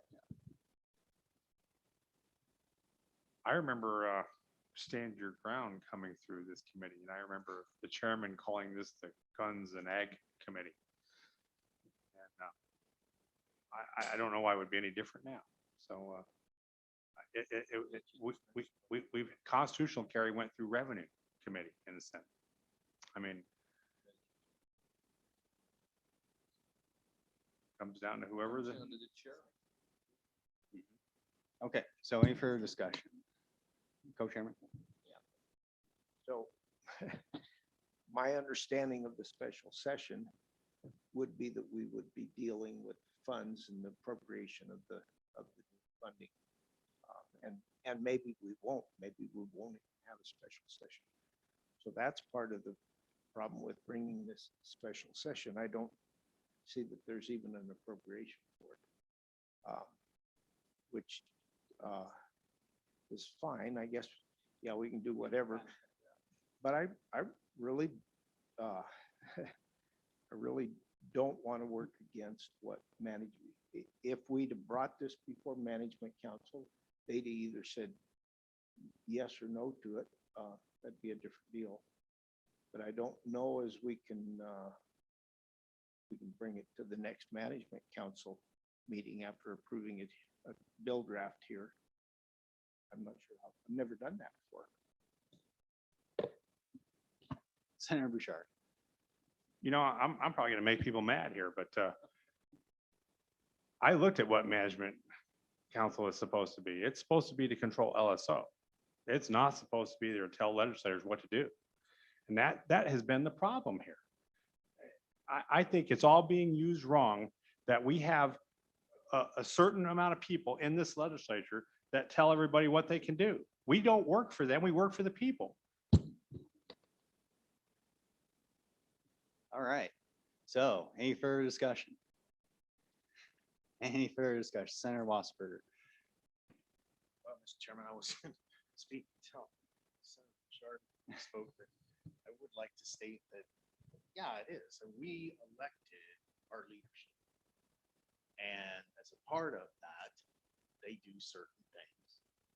They decide who's going to be chairs of committees. They decide who's going to be put on committees. And then at the end of the very first general session, the last week or a few weeks after, they decide based on their viewpoint and vision of what each committee is going to do in the interim, based on what the chairs that they picked say. And if they don't like what the chairs said, they tell the chairs what they're going to do. That's been the way it's been for 20 years that I've been in the legislature. And you're right, we work for the people, but we also work for our leadership. Okay, Representative Fortner. The way I understand it, the management council has strayed a long ways away from the way it's set up in the state constitution. We need to get back to the true directorship and management chancellor toward the Wyoming Constitution. Thank you. Any further discussion? Comments? I think this horse is dead. Unfortunately, it's not a wild horse in the sense. Anyways, and just I agree with Sam Wasberger that they also decide the makeup of the committees, which is why we're having this discussion in agriculture. So here we are. So, okay, any further discussion? Okay, all those in favor, please say, or should we raise hands? Okay, raise your hand if you're in favor. In favor of the motion to draft the bill, right? That's what we're talking about. Okay, yeah. Sure, raise hands. Yeah. Raise your hands, keep them up. 1, 2, 7 in favor. Okay, 7. Thank you. All those opposed, raise your hand. I have 4. That motion carries. So we'll see if we have a second committee meeting before the special session or not, and what the approved topics will be. So, okay, anything else we want to talk about? No, we're adjourned. Unless, somebody has an abortion bill they want to bring up or something like that. Why not? Okay, we're adjourned.